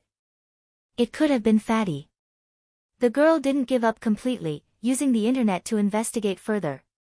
She had investigated almost all the top few hackers on the hacker ranking board, but there weren't any clues. At this moment, the internet phone rang. It was the higher-ups. The girl lifted the corner of her lips and pressed the call button. This time, everyone earned well. Shouldn't you give us some convenience? Our goods have to be sold eventually. I called you to tell you about this. Now that the storm has passed, you can do as you please. If there's a sudden inspection, I'll inform you. How is it my business? It's our business. I've prepared everything on my side, including the people and the goods. We'll let the female students get involved first, and then we can open the market. You should know that young people these days like to play. Novelty is very exciting for them. Of course, I know that. But why did you suddenly come to China? If it's just for business, why did you create so much trouble?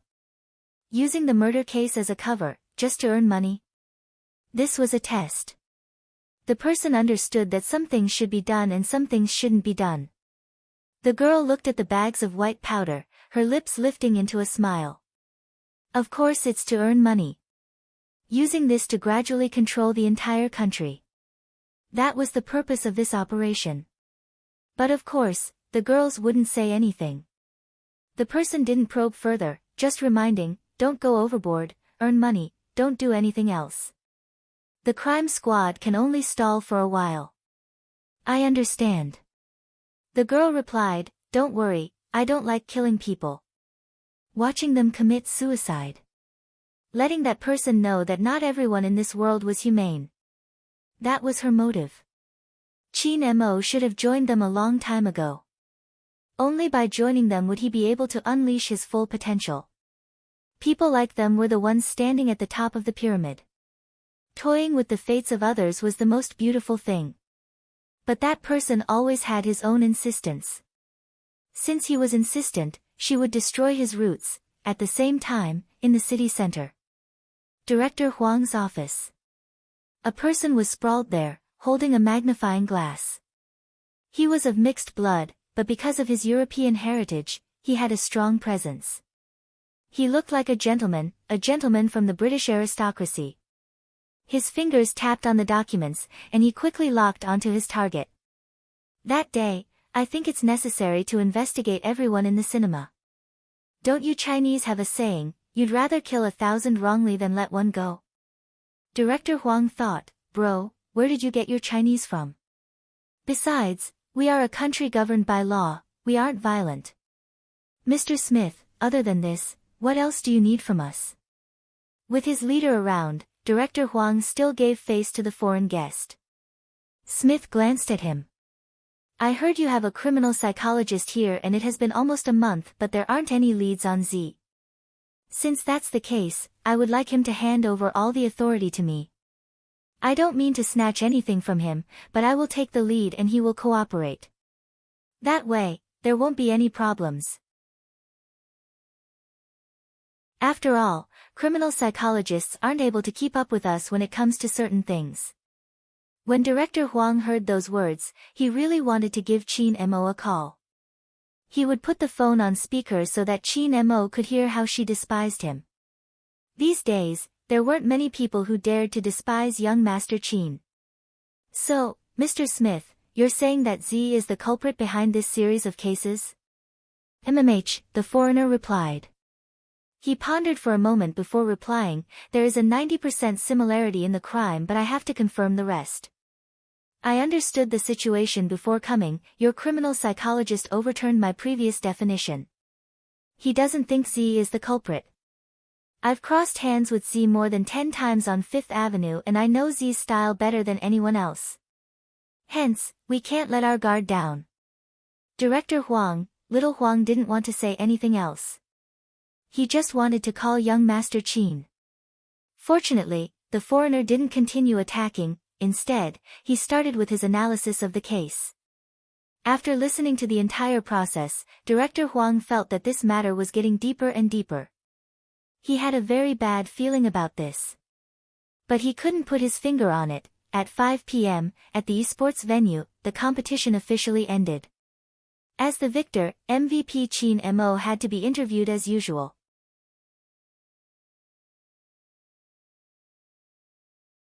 Chapter 907.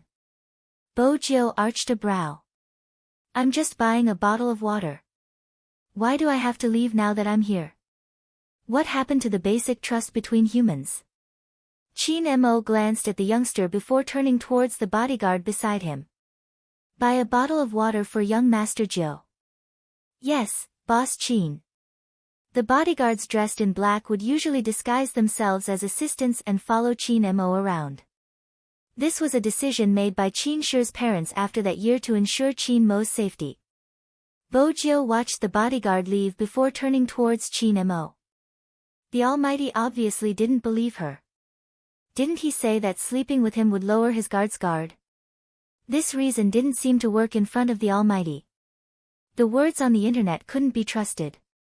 Qin Mo seemed to be done admiring the youngster's gloomy expression. He was in a good mood. What else do you want? I'll get someone to buy it. Water will do. Bo Jiu stuffed her hands into her pockets, a smile on her lips. She couldn't lose to the Almighty in a battle of wits and courage. But, Brother Mo, can you let go of my collar first? It wasn't nice to be dragged around like that. Qin Mo lifted the corners of his lips, looking suave. He inched closer to the youngster's face. I'll let you go when we reach the interview location. Qin Mo was a man of his words. But even if he let go of the youngster, he would still be within his sight. Hence, the interviewer couldn't help turning to look at the youngster that Almighty Qin had tossed onto the seat beside him. It was already the finals of the National League. Therefore, this interview was different from any other interview.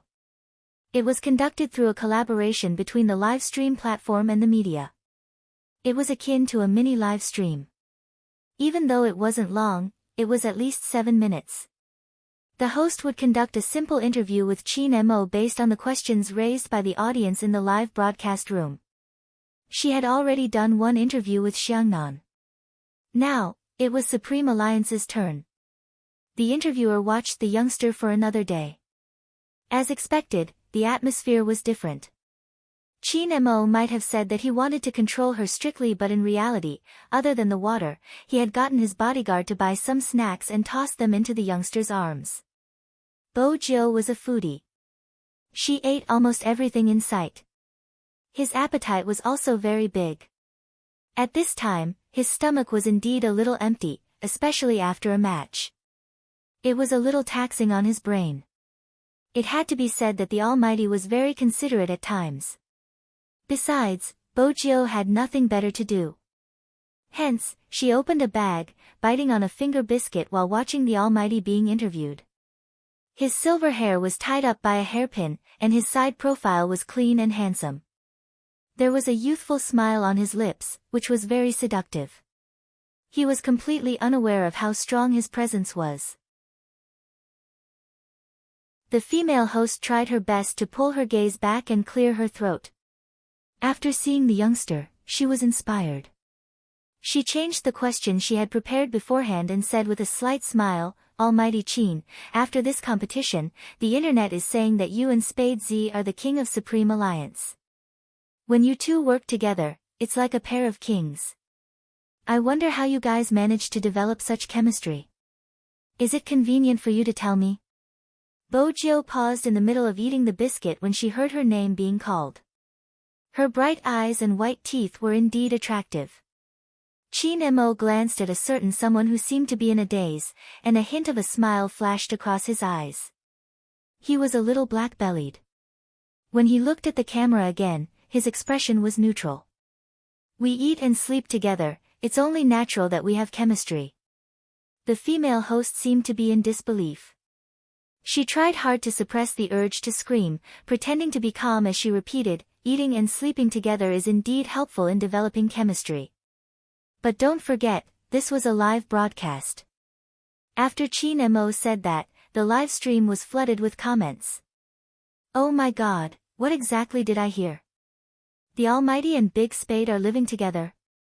They eat and sleep together, I'm just concerned about how they sleep together, starry eyes. Wait a minute, did Almighty Chin look like he was looking at someone?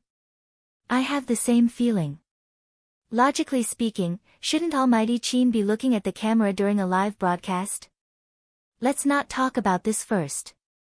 Host, hurry up and ask, is Almighty Chin living together with Big Spade? I feel like I'm breaking up. What should I do? I just fell in love with a youngster, how did he end up with someone else so quickly? There were too many people asking the same question. Even if the host wanted to avoid it, she couldn't pretend she didn't see it. Besides, it was such a curious matter. The host didn't want to avoid it, hence, she continued probingly, in order to improve chemistry, some team members would indeed stay together when they booked a hotel.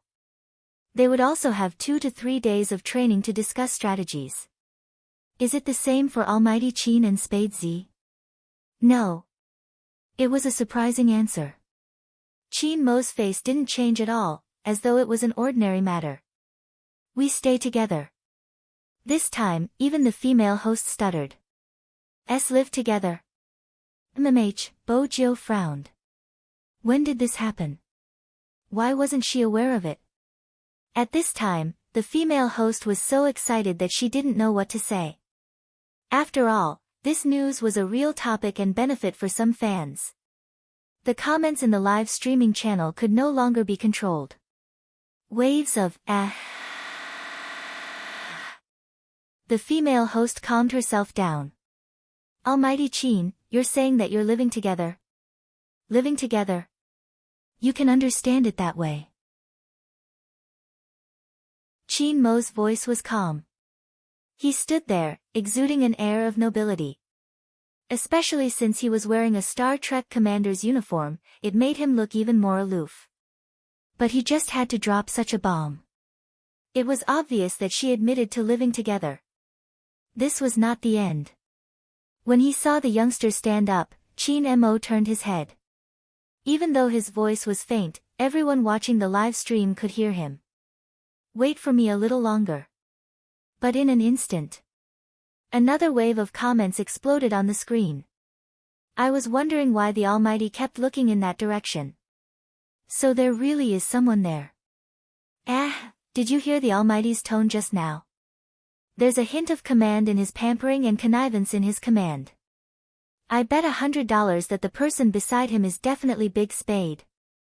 Another $100. I never expected Big Spade to be such a loyal dog. He even knows to wait by the side when the Almighty is doing a live stream. How obedient. Now, as long as I close my eyes, I can imagine the way those two people interact. One is doing a live interview, and the other is waiting by the side. I can feel their love through the screen.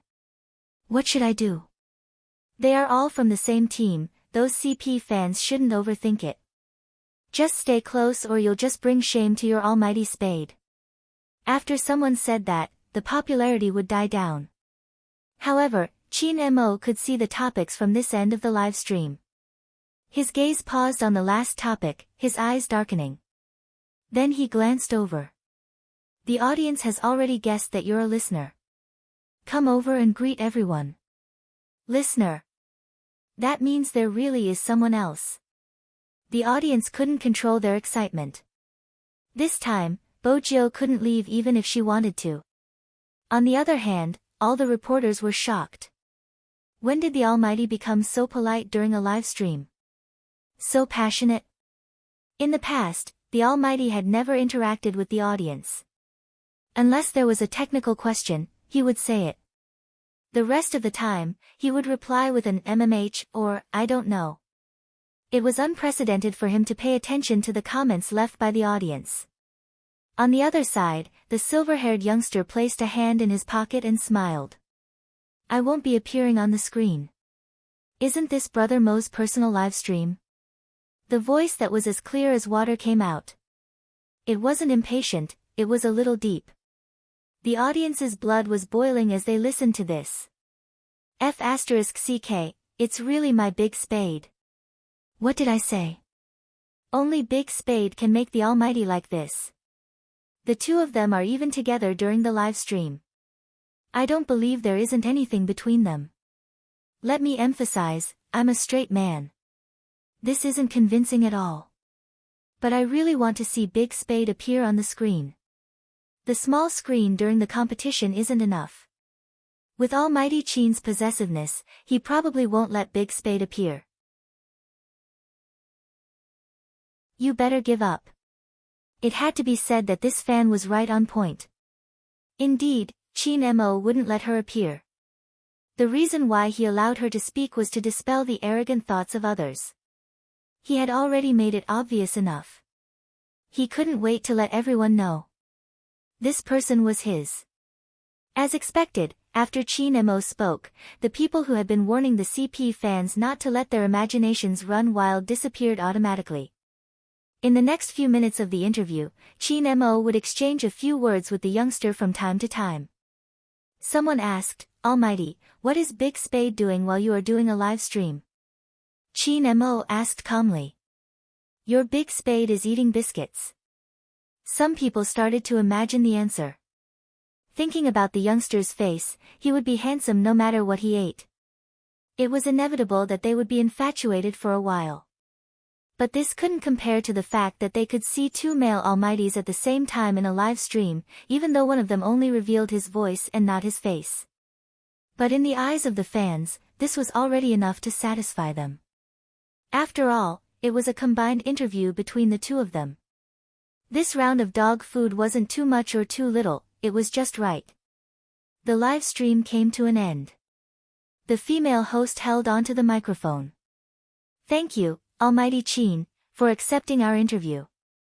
Thank you, Almighty Spade Z, for listening. I hope Supreme Alliance can bring us more surprises in the upcoming competition. Just like that, the interview ended. Bojo had mysteriously cohabited with someone. Movie Queenan, who was far away in England, was watching the video. At that time, she had been holding an apple in her hand. It was a must for all actors to maintain a perfect figure in order to act. But even so, when she heard her son's reply, Movie Queenan was shocked as well. Even though she knew that her son treated Joe differently. She hadn't expected it to be this different. Cohabiting. Her son, who had always liked peace and couldn't wait to be alone in a room every day.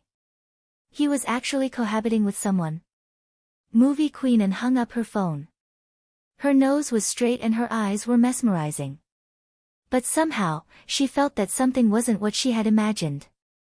Would Chin Mo and Joe be too good for each other? That was Movie Queenan's only worry. Her eyes were filled with righteousness.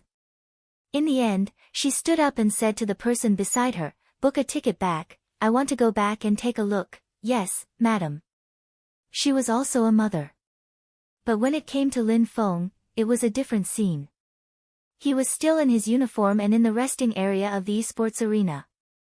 He held onto his phone and promised, Mom, I will take care of who normally, don't worry about that. How do you ask me to take care of him? Just like usual. Of course, we have to sleep in the same room. What do you mean by don't go overboard? Lin Feng's face was filled with question marks. Mother Lin didn't want to make things clear. Even if her son was magnanimous, it would be a waste if he couldn't solve this problem. The current situation was already very clear. Regardless of the competition, as long as there was a group activity that required the two of them to sleep together, his little rascal would always get a share with Yunhu. This was clearly her son's plan to get close to Hu legitimately. Mother Lin felt that she didn't know much about the situation and had to come up with a plan. You have a competition in 2 days, you have to work hard in this area.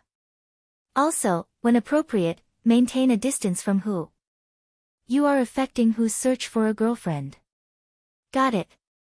Lin Feng replied nonchalantly. In his heart, he thought, F***ck, I'm the one who's being affected. That fellow has never thought of finding a girl. But such words couldn't be said. Hence, Lin Feng could only endure it. Mother Lin continued, there's one more important thing. Go ahead. Lin Feng looked like he was ready to listen to orders. Mother Lin's voice was deep. Regardless of when or what you want to do, you can't lay a hand on Hu, understand? That's all, I'm hanging up. Lin Feng listened to the silence and the question marks on his face deepened. What was going on? Why did she warn him about such things? He was violent, but why would he lay a hand on Hu? In the past, his mother had never said such things. Why do I feel that there's something strange that I can't tell?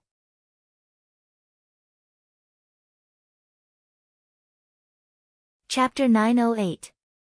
I'm going to the washroom to relieve myself. Bo Jiu stood there, her brows arched. She seemed to be asking if he was going to ask someone else to replace her. This time, Qin Mo didn't ask anyone to replace her. He lowered his gaze, his voice calm. Together. Bo Jiu, the female host, hadn't left. More accurately, the interview team hadn't left. The live stream had stopped and the cameras had been switched off. But they were still there. After listening to the conversation between the two of them, everyone present pretended to look to the side, but in fact, they had been listening all along. Brother Mo, are you really going to watch me 24 hours a day? The youngster smiled devilishly.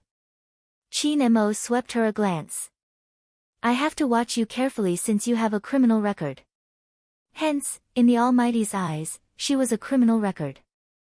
Bo Jiu couldn't help but feel frustrated. At this moment, the man lifted her chin. Bo Jiu had assumed that the Almighty wouldn't do anything in front of the audience. It was obvious that the Almighty didn't care about the people around him. Can you eat until your mouth is full of biscuit crumbs? Qin Mo's voice was still magnetic and pleasant to the ears. Bo Jiu lifted her hand, wanting to wipe it off. But the moment she lifted her hand, a cool sensation was imprinted on the corner of her mouth. The corner of his mouth was imprinted with a slight coolness, with the unique minty tobacco scent of men. The touch was incomparably familiar. Bo Jiu stilled. Her dark eyes watched the handsome face that was inches away from her. They were so close that she could see the Almighty's enviable eyelashes. There was also that face that didn't require any maintenance, the noble aura, and the overly tall nose bridge. His pair of black eyes had a hint of gray in them. Bo Jiu knew it was all because of the Almighty's mixed blood. But he was so devilish. Anyone who saw him would lose their senses. Especially the Almighty's actions. Bo Jiu could clearly feel the tip of his tongue gliding past her lips. It was like a feather, giving off an indescribable feeling. Bo Jiu's ears quivered. Where did the Almighty learn this move of kissing me without even greeting me? All right. Qin Mo straightened, his fingertips still caressing the youngster's chin. He smiled. Why? Do you want me to kiss you? Wait until there's no one else. Bo Jiu felt even more depressed. On the other hand, the people from the interview group looked shocked. No one knew that when they saw that incomparably noble man bend down and gently kiss the corner of the young man's mouth, their hearts were in turmoil. That scene was indeed very beautiful. The two of them standing together were simply too compatible. But, almighty, do you even care if there are people around? At this moment, Chin Mo turned around and glanced behind him. The people in the interview team were all in this circle. They knew what they should and shouldn't report. Whether it was for the sake of professional ethics or for the sake of their own future, they certainly wouldn't tell anyone what they saw. However, they had always thought that these relationships were just imagined by the fans online. After all, it was normal for team members to put their arms around each other's shoulders and live together. During the national competition, such special situations would indeed occur. They had followed young Master Qin for a long time, so they all knew how prideful he was. No matter how good-looking a man or woman was, they couldn't get close to him.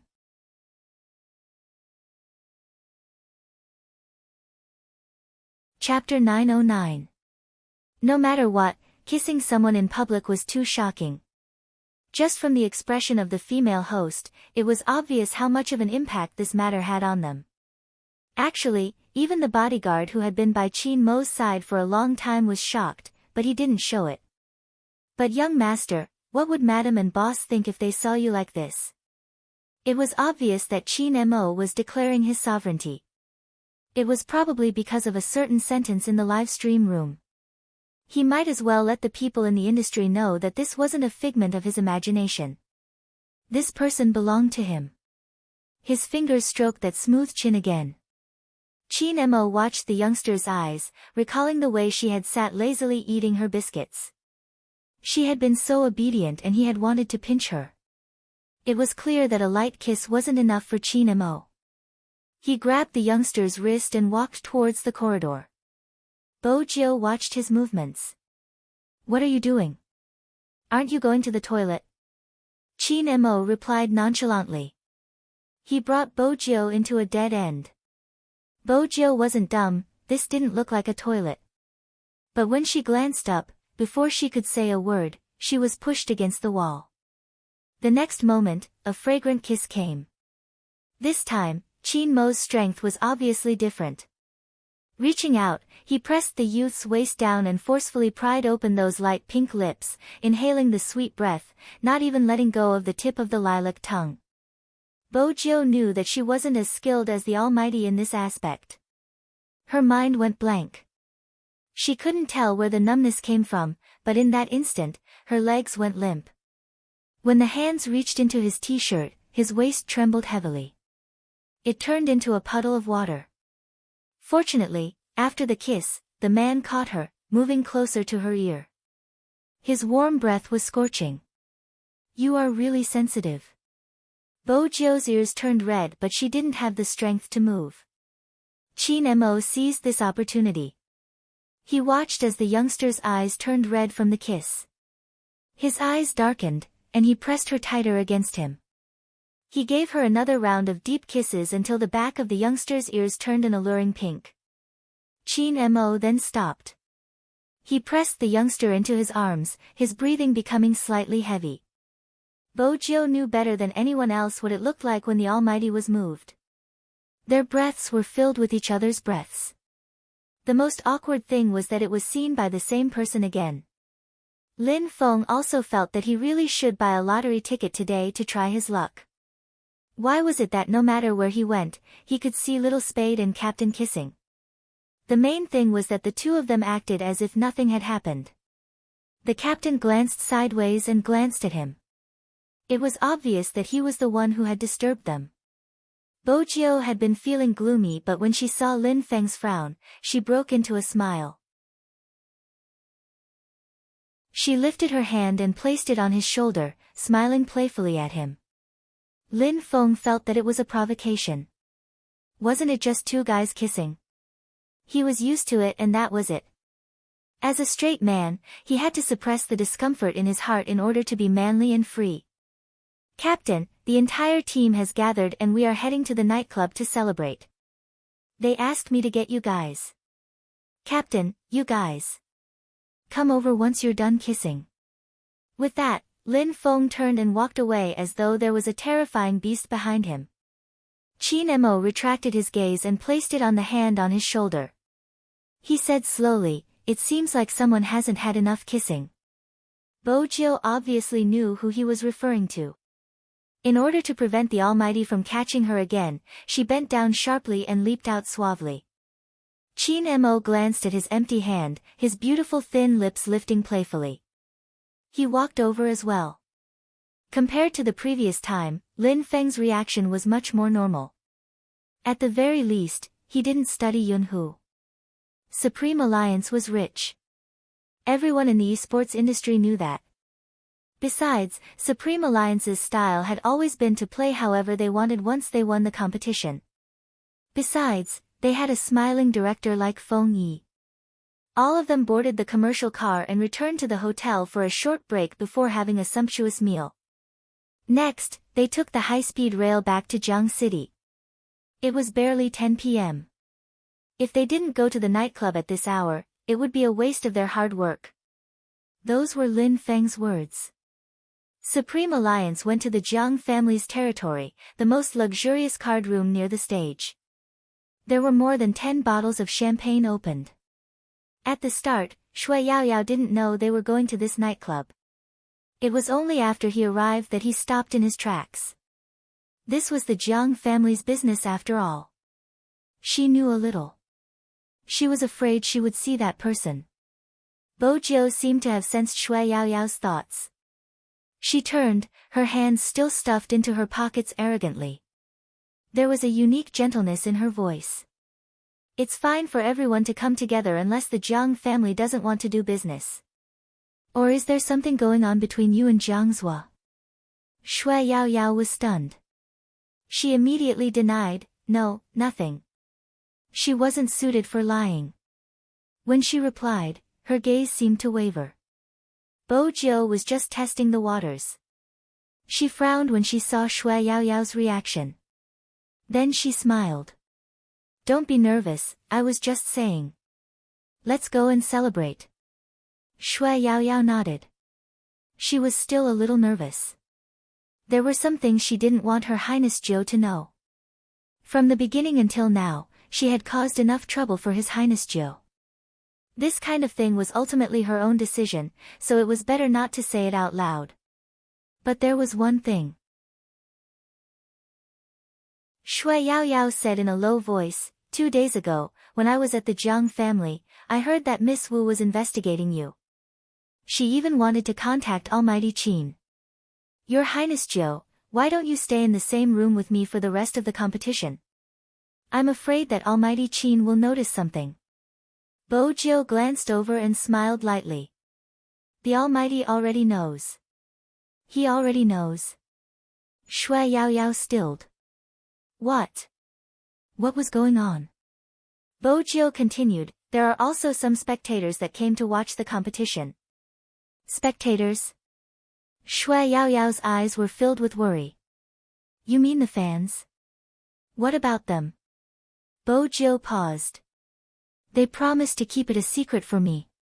But some things will be revealed sooner or later. I still have to deal with Fu Zhongyi. Once I'm done with him. Bojo paused. She glanced up and smiled. Yaoyao, it seems like this free brother of yours has many female friends.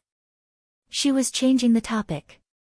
In the past, Shui Yaoyao's first reaction would be to look at the man surrounded by beauties. But this time, Shui Yaoyao could hear the hidden meaning behind Her Highness Zhou's words. What would happen after she dealt with Fu Zhongyi? What was she going to do? Shui Yaoyao wasn't stupid. She understood the meaning behind her words. She had always felt that Her Highness Zhou was different from the people around her. She didn't look like an ordinary high school student. She didn't look like one at all. But even if she didn't look like one, it didn't change the fact that she was a high school student. Because the Supreme Alliance members hadn't entered. Just then, Qin Mo's phone rang. It was a school director on the phone. The headmaster replied tactfully, I guess that young Master Qin should have reached Jiang City after the competition. That's why I called to ask about your brother. In the second half of the second semester of Year 2, the school will require all students to stay on campus. Student Fu Jiu hasn't completed the procedure yet. Required to stay on campus. Qin Mo frowned. In the male dormitory? The headmaster replied immediately, "That's right. You lived there before and should know that the dormitory conditions in our school aren't bad. Even though it's 6 people per room, there's plenty of space." Chin Mo's voice was calm. It isn't convenient for him to stay on campus. The headmaster opened his mouth. But in the second half of the semester, the pressure from studying will increase. If he doesn't stay on campus, the night self-study session, I'll tutor him personally. Chin Mo's voice didn't change. He won't do too badly. As for the night self-study session, when will it start? I'll send him there and let him come back after class. Since young Master Chin had already said that, he couldn't find anything else to insist on. After all, young Master Chin was considered half a parent. He had even attended the parent-teacher conference previously. The headmaster hung up the phone silently. He couldn't understand why young Master Chin didn't allow student Fujio to stay on campus. He was clearly a student who stayed on campus in the past. Chin Mo hung up the phone as well. He glanced at the youngster who was looking at him and arched a brow. Bojio heard someone mention her name over the phone. Her thin lips curved upwards. She was too handsome. Standing in the middle of the nightclub, there were already many girls who were looking back. Chin Mo took in all the admiring gazes and scoffed in his heart. With such an alluring appearance, of course he couldn't put her in the male dormitory where they lived together. A certain someone was only suitable to stay by his side and watch him. That was indeed the case. However, the youngster seemed to be born for this kind of place. Her entire being blended into the darkness. In order to prevent any negative effects, the Supreme Alliance members had already changed their team uniforms to their private uniforms when they were in the hotel. At this moment, Bojio was wearing a pair of white vintage jeans and a pure black t-shirt with a black hairpin on her head. Not only did she not look feminine, but she gave off an evil vibe. Needless to say, when someone glanced over, the youngster held the wine glass and lifted her lips into a smile. The curve at the corner of her lips pierced straight into the heart. Stay on campus. Even if she hadn't heard the entire conversation, Bojio caught onto the key point. In her current situation, it would be easier for her to conceal herself if she lived in the school. That was because the campus network there could be shared after a skillful connection.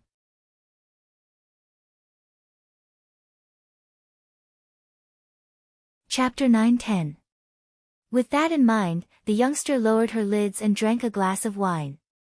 She was prepared to find the time to have a good chat with a certain director. After all, she was still the one making the decisions on whether to stay on campus or not. Fortunately, this group of people was too eye-catching, all of them were good-looking. Jiang Zhua, who was sitting at the far end, noticed them immediately. It was obvious that Feng Yi and the others didn't inform them beforehand. When he saw the familiar figure sitting behind them, Jiang Zhua casually pulled out a bottle of wine from the ice bucket and strolled over to their card bag. "Why didn't you tell me you were coming?" This sentence was directed at Chin Mo. But he sat on Yao Yao's right. Shui Yao Yao, who had just relaxed, immediately tensed up, even the wine glass in her hand paused for a moment. Fortunately, Jiang Zhua didn't look at her. It seemed like he was just here to greet Almighty Chin. Chin Mo glanced over. Team gathering. What he meant was that it was different from other times, there wasn't much preparation. Jiang Zhua chuckled lightly, the aura of a rich young master.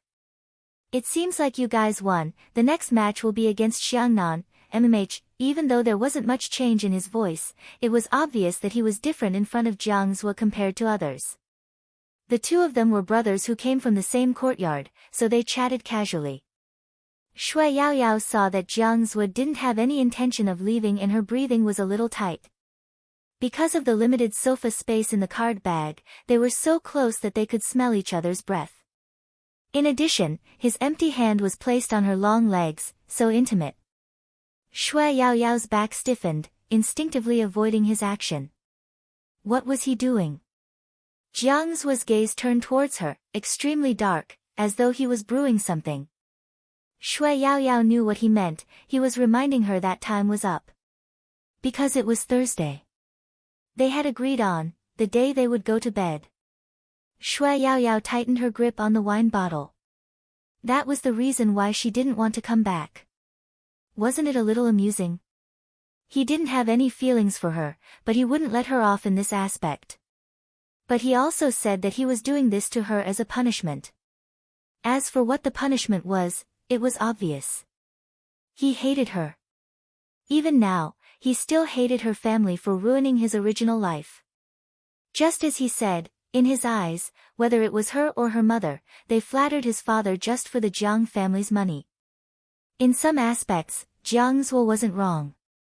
His mother married Uncle Jiang because she liked him a little, but most of the reason was that the Shui family was inseparable from the Jiang family. As his mother said, Uncle Jiang could send his younger brother to a good middle school, which was very important to his mother. Hence, even though Jiang Zhuo wasn't easy to get along with, her mother didn't say anything and tolerated everything. Shui Yaoyao thought it was better this way since it could lessen some of her guilt. But she saw him with another woman just now. She wanted to confirm something because she didn't want to ruin someone's relationship without knowing it.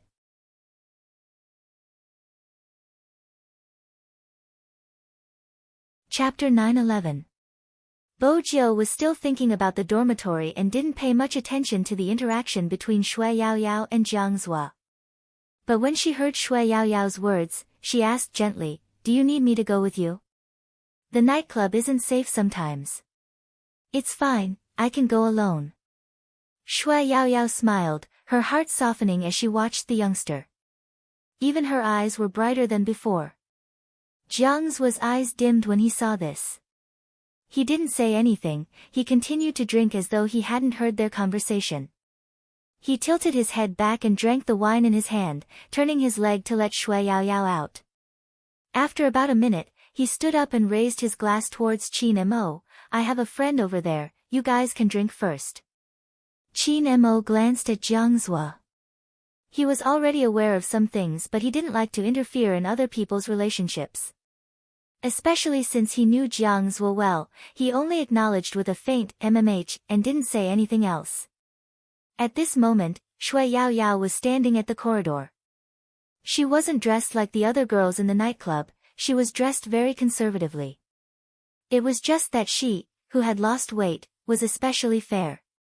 Her eyes were also a lot bigger. When she tied her hair up, her neck would always look very white and slender from the back. It made people want to know what she looked like from the front. There was a man passing by, dressed rather maturely.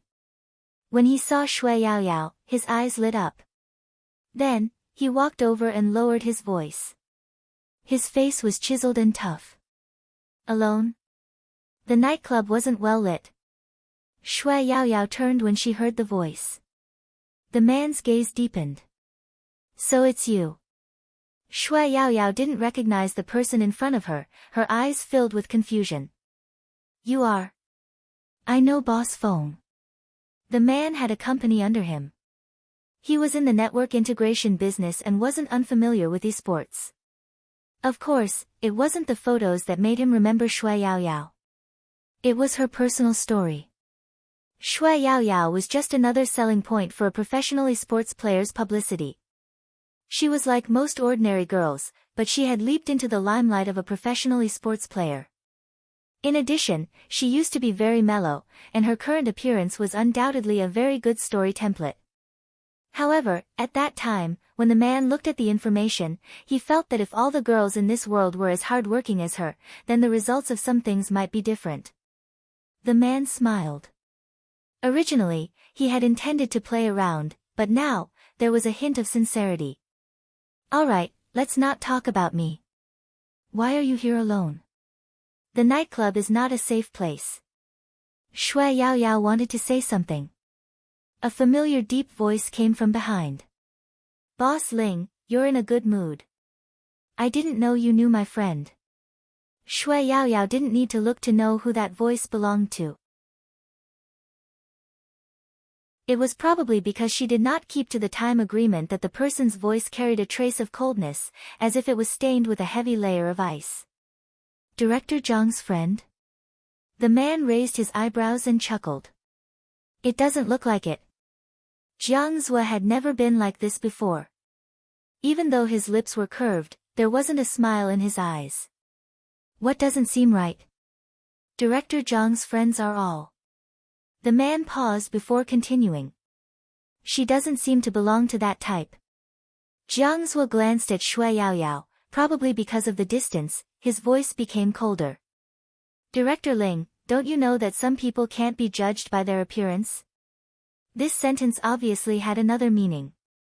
The man frowned, wanting to speak up for Shui Yaoyao. But Jiang Zhe pulled her over, his left hand holding onto Shui Yaoyao's wrist.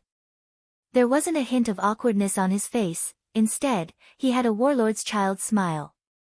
It was devilish. I have some private matters to discuss with her, please help yourself, Director Ling. Before the man could say anything, Jiang Zhe had already dragged her to the corridor at the side. The nightclub's bodyguards automatically stood out, blocking the entrance. After all, this was Jiang Zhe's place. There were some special places prepared for him. The corridor was paved with red carpet, and at the end was a luxurious private room. That private room was rarely visited, specially provided for Jiang Zhe to rest. Hence, there weren't many people around, except for a few high-ranking officials and children who came to have fun. Even if they saw Jiang Zhe dragging someone, they would think it was a beauty, the ambiguous expression on their faces clear. Hey, young Master Jiang seems to have changed his taste today. Who is this for young Master Jiang to bring her here personally? A drunk youngster placed his arm over a girl's shoulder, leaning over to see what Shui Yaoyao looked like. Jiang Zhe blocked him, looking playful. What's so good about a girl? Go do what you have to do, I have something to do here. What can you do at this hour? The youngster laughed even more happily. All right, I understand. I won't disturb young Master Jiang and this lady, have fun. All right, get lost. Jiang Zhe was always like this in front of others, his child aura mixed with the aura of a gangster. Shui Yaoyao heard his words and roughly knew what kind of person he thought she was. Hence, she didn't retort. Anyway, no one could see her from where she was standing. It was a day like today. Shui Yaoyao just hoped that no one would recognize her, as long as she didn't embarrass Supreme Alliance. Jiang Zhe probably didn't want others to know that they were together, otherwise, he wouldn't have ignored her and said those words. Come to think of it, his attitude towards her had never changed. He probably hated her, but at that time, he just felt that there was no need to be calculative with a girl like her, who was a toad trying to eat swan meat. After all, she hadn't shown herself in front of him yet. Later, when the conflict erupted, she understood his hatred. He had told her that the thing he was most unhappy about was that Uncle Jiang had forgotten about his mother. At that time, the two of them were keeping a secret, and he had always told her anything he wanted to say. He even said that he could only say all his unhappiness in front of a ball like her. No one would have expected that her mother would become the woman Uncle Jiang wanted to marry. To him, regardless of whether it was her or her mother, they were probably no different from the gold diggers outside. Ever since that day, the way he looked at her was as cold as ice, as though it could pierce through a person's bones, just like now. After entering the luxurious room, Jiang Zhe exerted force with his wrist, pressing the person in front of him into the sofa. Then he bent down and lowered his body, his voice ringing in Shui Yaoyao's ears. I really underestimated your ability to recognize people. Why? Now that young Master Fu isn't important to you, you're starting to change him. Shui Yaoyao clenched her fists. This has nothing to do with His Highness Jiu. Looking at Shui Yaoyao's expression, Jiang Zhe's gaze turned cold. You treasure him so much. Ha, what do you think he would think if he knew what you are like? Shui Yaoyao's gaze met Jiang Zhe's, and there was no room for resistance. I have always thought that this contract is between the two of us. When we were together, we agreed to keep it a secret. Otherwise, I wouldn't have agreed to the contract. Yes, everything you said is right. Jiang Zhuo sneered, his fingers pinching Shui Yaoyao's chin. He bit down on her lips, his voice cold. But don't forget who begged me to agree to this contract. Shui Yaoyao knew that she had no right to refute his words. If that young Master Fu knew that you have done so much for him, would he be touched, or would he be like me and feel that you are pestering him? Jiang Zhuo's fingers slid down her chin, into her collar. It's a pity that no matter who you pester, you won't pester him to the end. The coldness from her collarbone made Shui Yaoyao shudder. Her fingers tightened naturally, her brows furrowed. Jiang Zhuo didn't like her expression. It was as though she was tolerating something and hadn't really accepted him. His gaze turned even colder. Why? You aren't even willing for me to touch you now. Shui Yaoyao knew that if she wasn't willing, Jiang Zhuo wouldn't take another step forward. Just like now, he had already stopped. Even though his breath still lingered on her lips and nose, at least his hand that was about to cover her had stopped. This gave Shui Yaoyao a chance to talk rationally. I just saw you with a very beautiful person. This was what she wanted to say this time. What was unbelievable was that Jiang Zhuo seemed to have recovered a little. His lips curved upwards, his beautiful eyes looking at her. It wasn't clear whether it was playful or sarcastic. Jealous? Only then did Shui Yaoyao realize that he had misunderstood something. She immediately explained, no, that's not what I meant.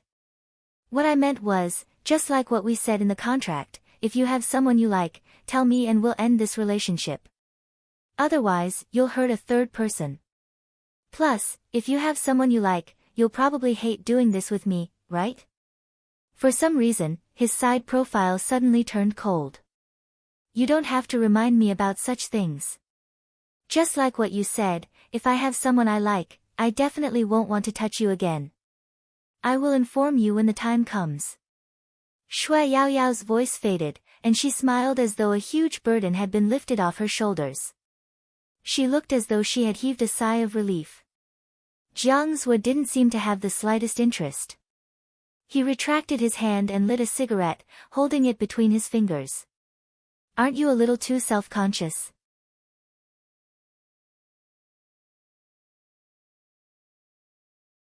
Chapter 9:12. How do you think I feel about you? Jiang Zhuo glanced over, the color in his eyes darkening. I just feel indignant, don't misunderstand your position. If it had been in the past, Shui Yaoyao would have been heartbroken. But now that she knew the truth, she said, I've never misunderstood anything.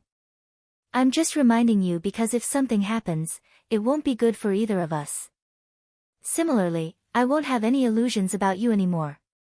I've said what I should have said that day. Actually, thinking about it, it's quite funny that we have such a contract, isn't it? I earned quite a bit from the competition this time. If you have any thoughts, we can use other methods to solve some problems. Jiang Zhuo laughed, reaching out to extinguish the cigarette in the ashtray, the coldness at the corner of his lips obvious. That's right, I forgot that you're already a small god in the esports world. Why? After gaining fame, you feel that your past is too unbearable and you want to get rid of it? Jiang Zhuo leaned over, his breath hitting the back of Shui Yaoyao's ears. The game has already begun, as for when it ends, it's up to me, not you. With that, Jiang Zhuo stood up, walking out of the room. The aura emanating from his back made some of the staff in the nightclub afraid to take a step forward.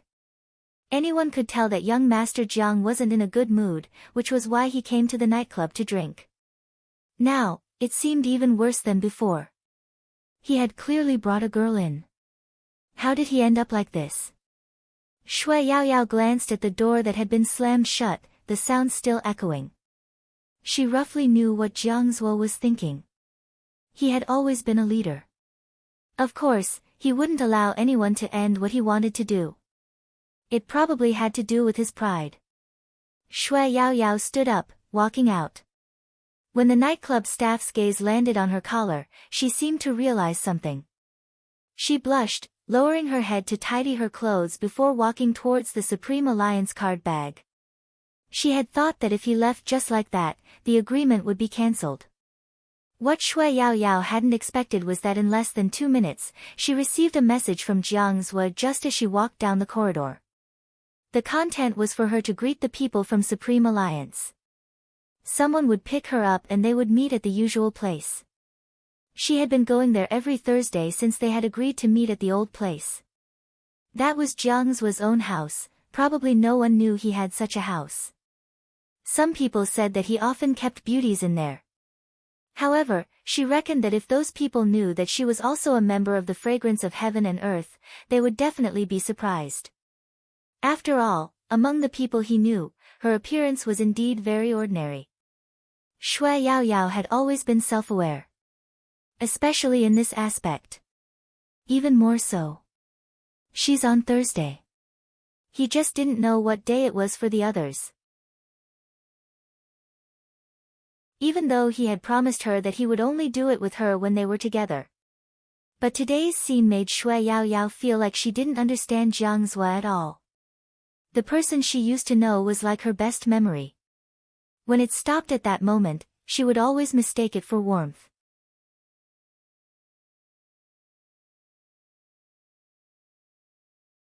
Chapter 9:13. Someone as warm as a brother would only exist when nothing had happened.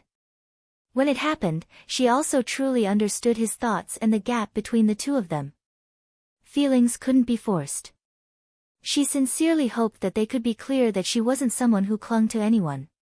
Shui Yaoyao didn't reply to the message. Today was an important day for everyone. She didn't want to be absent from Supreme Alliance's victory celebration. She believed that he would find someone to replace her.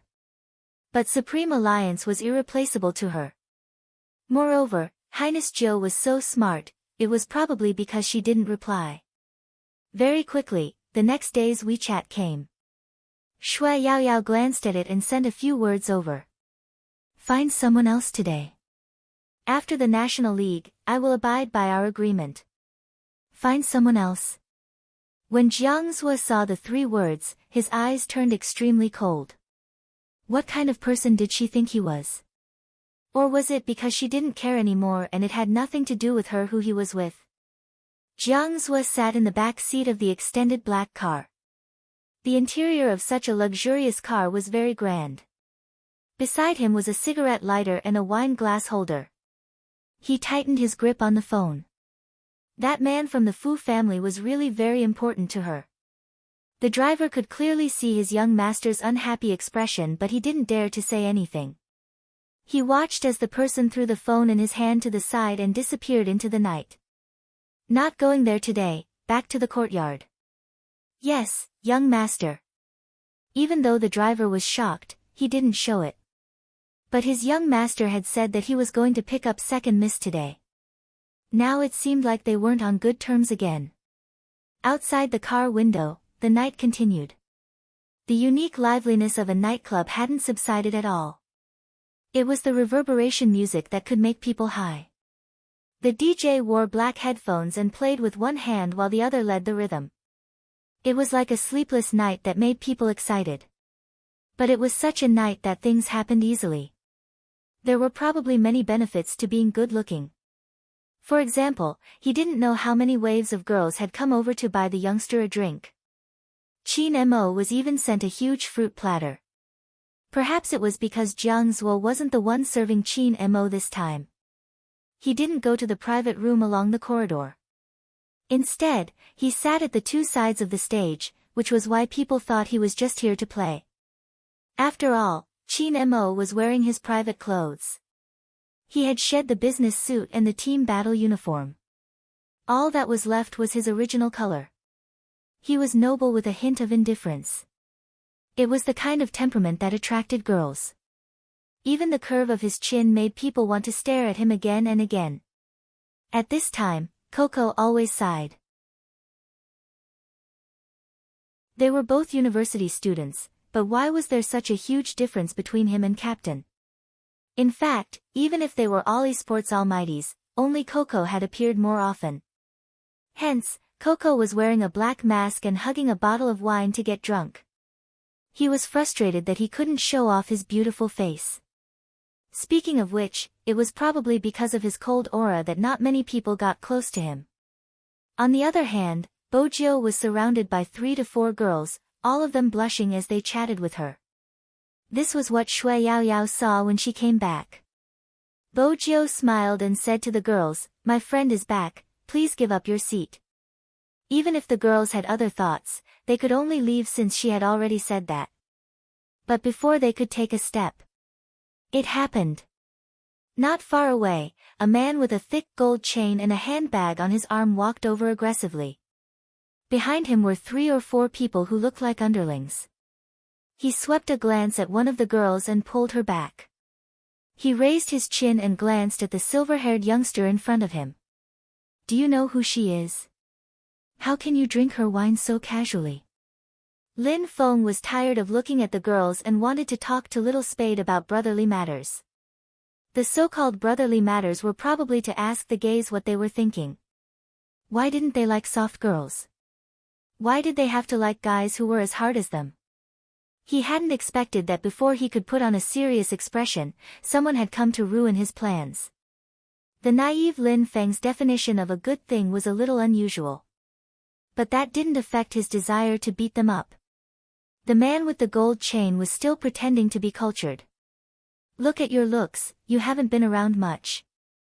How are you going to settle the score for flirting with someone's girlfriend? Shouldn't you talk about it?" Bojiu swirled the wine glass, looking like a nocturnal prince. She laughed. "What do you want to talk about? I'm not an unreasonable person who dares to drink anyone's wine, right?" The man with the gold chain glanced over. Immediately, someone passed a bottle of wine over. It was white and had a high purity. "Since you like to drink so much, finish the whole bottle in front of me." The man with the gold chain sounded calm, his entire aura imposing. Usually, the students would have given in when they saw him like this. A bunch of people who came from nowhere were acting so high profile just because they were handsome. Weren't they asking for a beating? The golden-chained man wanted to teach them a lesson and let them know how high the heavens were and how deep the earth was. But the man didn't expect the youngster to not show any signs of fear. Instead, she looked at him and lifted her lips. "What if I say I don't want to drink?" The gold-chained man's eyes darkened, and he looked very dangerous. Looks like some people just want to suffer before they realize how ridiculous their words are. With that, he glanced to his left and right. The 2 of them clenched their fists, rushing towards her with a murderous aura. But before they could even get close to the young man, their feet hit the ground, and they fell face first onto the ground. It was Qin Mo. He was still holding onto the wine glass, but his long legs were stretched out. The man with the gold chain was infuriated when he saw the situation. "Look, this bunch of people refused a toast only to be forced to drink a forfeit. What are you waiting for? Hurry up and attack," the man with the gold chain ordered. The people around him pounced towards the youngster like a swarm of bees. They were obviously relying on their numbers and familiarity with the place to get rid of someone. The man with the gold chain was still waiting for the youngster to beg for mercy. Just then, the youngster in front of him bent over and kicked beautifully. While she dodged the man's attack, she reached out and pulled him over forcefully. The youngster's movements were swift, so swift that the man with the gold chain couldn't retaliate in time. The others froze.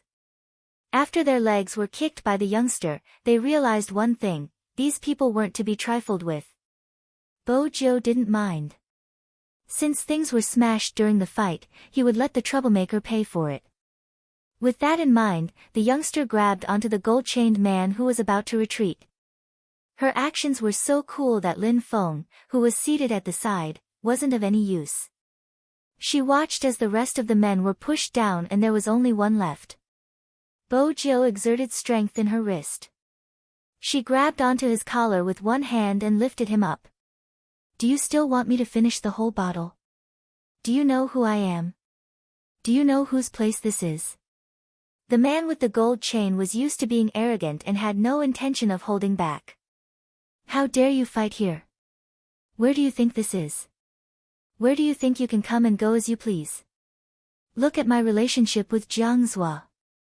How dare you challenge me? That explained why the man with the gold chain was so fearless. It was because of their relationship. But if he was really close to young Master Jiang, how could he not know the Almighty? It was highly possible that the man with the gold chain was just a friend of young Master Jiang. He was flaunting his relationship with Jiang Zhua in front of the Almighty. Bo Jiu treated it as a joke.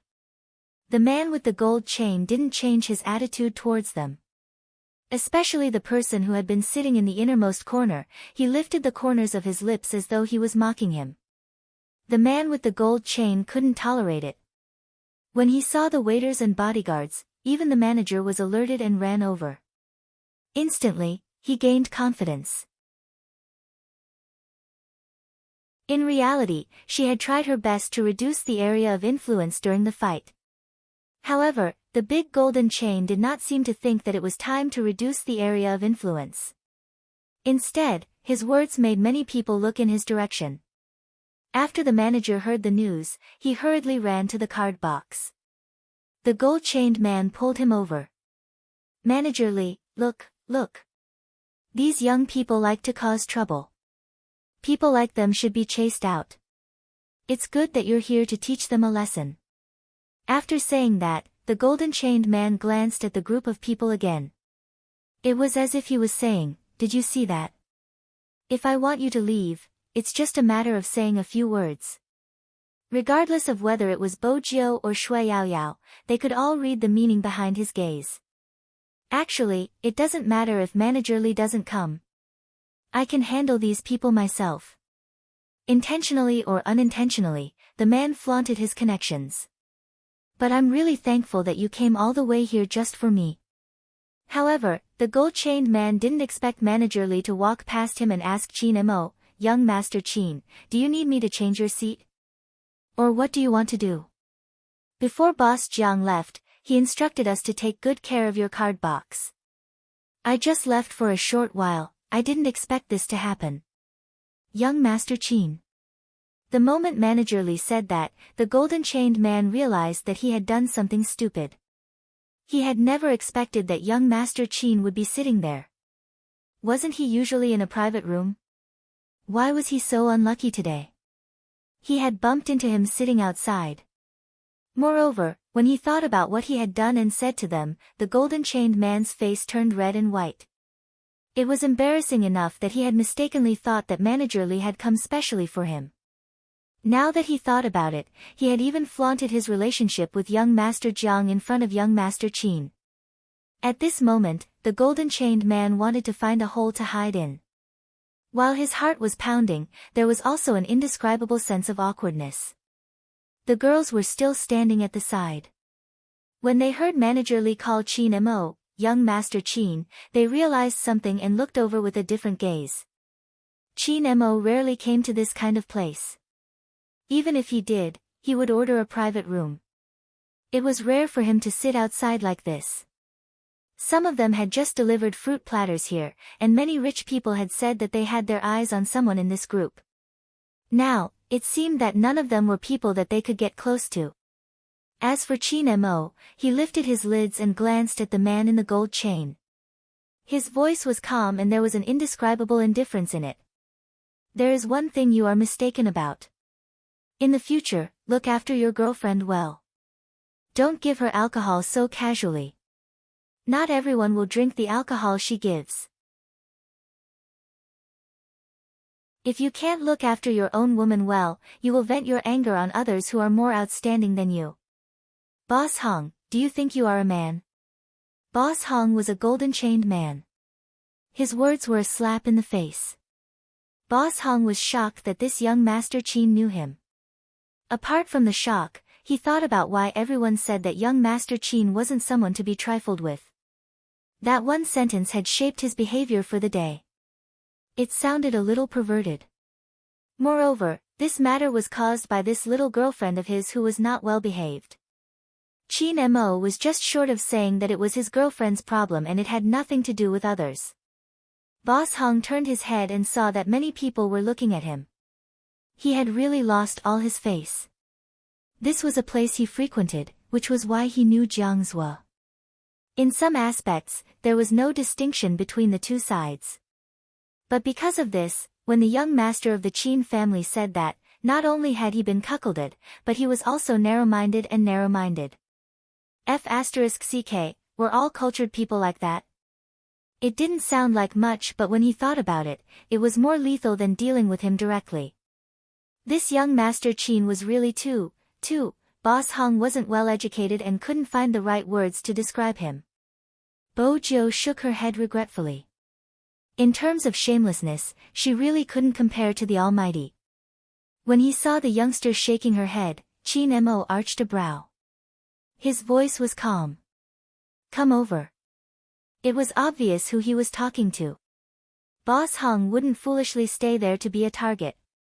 After apologizing, he quickly left, mainly because he was afraid that young Master Qin would say something else. Originally, he didn't want to do anything, he just wanted to scare them, but who knew that he would be the one being scared.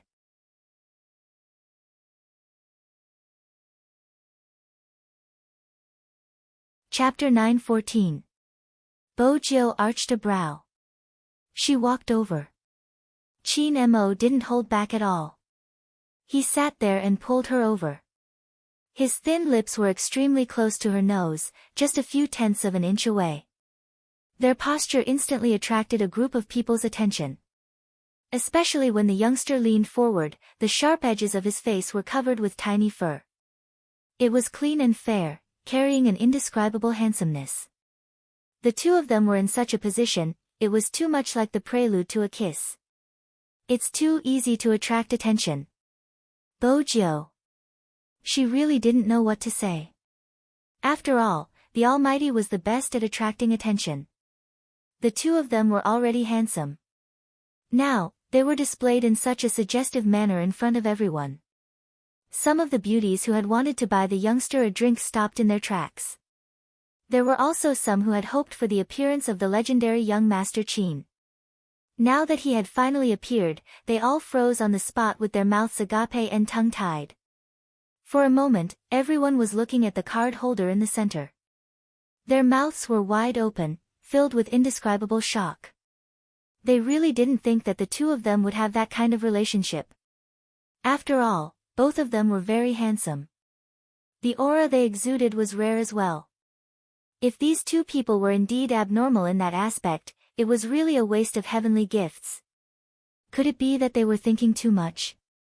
Perhaps the two of them were just brothers, but which good brother would use such a posture to talk? The girls seemed to hear the sound of their hearts breaking. There were some who didn't give up. They held on to their wine bottles and bit their lips, continuing to look around. Qin Mo exerted force, bringing the youngster's face closer to him. I don't like to fight. It's tiring to deal with another Boss Hong. Qin Mo's voice was calm. It didn't seem like there was any problem at all. But who would believe his words? Even if there were 10 more Boss Hong, they would still have to kneel in front of their captain. The captain had always been expressionless when it came to dealing with people. Just those few words just now had already revealed this characteristic of his. Now, he actually said it was tiring to deal with him. Such an excuse. What exactly was he trying to do? Just when the Supreme Alliance members were feeling puzzled, Qin Mo used force and pressed the youngster down beside him. Sit here, in case your face attracts more nobodies. Bo Jiu, that seat was really in the innermost area. She was almost in the same group as Coco. There was no exposure at all. But it didn't matter where she sat. The only difference was that the Almighty's legs were tightly pressed against hers. She didn't know if it was intentional or not. Seeing the youngster sit beside Qin Mo, the onlookers gave up completely. It wasn't that they were thinking too much, it was the truth. It was no wonder that no matter how beautiful the girl was, the young man didn't drink at all. Moreover, young Master Qin had always been cold and indifferent to everyone. Once a woman clung to him and didn't give up, that woman would be rejected the next day. It was the same for all of them. In the past, They always thought it was because of young Master Qin's personality, but now it seemed like it was because young Master Qin liked boys. Such a thing was definitely explosive, but no one dared to expose it. But someone like young Master Qin was gay. It wasn't just sad, some people's dreams of being rich were shattered. There were many people who had woken up from their dreams, including the girls who wanted to continue treating Bojiu. After all, the youngster seemed like the one being kept, the toasts lessened instantly. Finally, there weren't as many people using the excuse of toasting to look at Bojiu. But at this moment, no one noticed. Every time Bojiu moved, Qin Mo would move closer. On the third time, the Almighty tilted his head, his voice calm. Why are you so restless? Do you want to sit on my lap? Bojiu, the Almighty sounded as though she was the one taking advantage of him. Mainly, the Almighty hadn't spoken loudly, but it was clear enough for the surrounding people to hear. Everyone quietened down, lifting their heads to drink silently.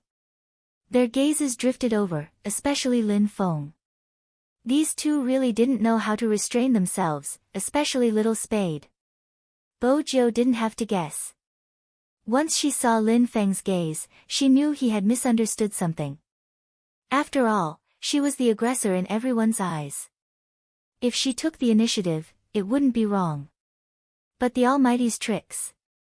Bojiu glanced up at Qin Mo. It was really shameless. Qin Mo allowed the youngster to size him up. There wasn't any hint of discomfort on his face.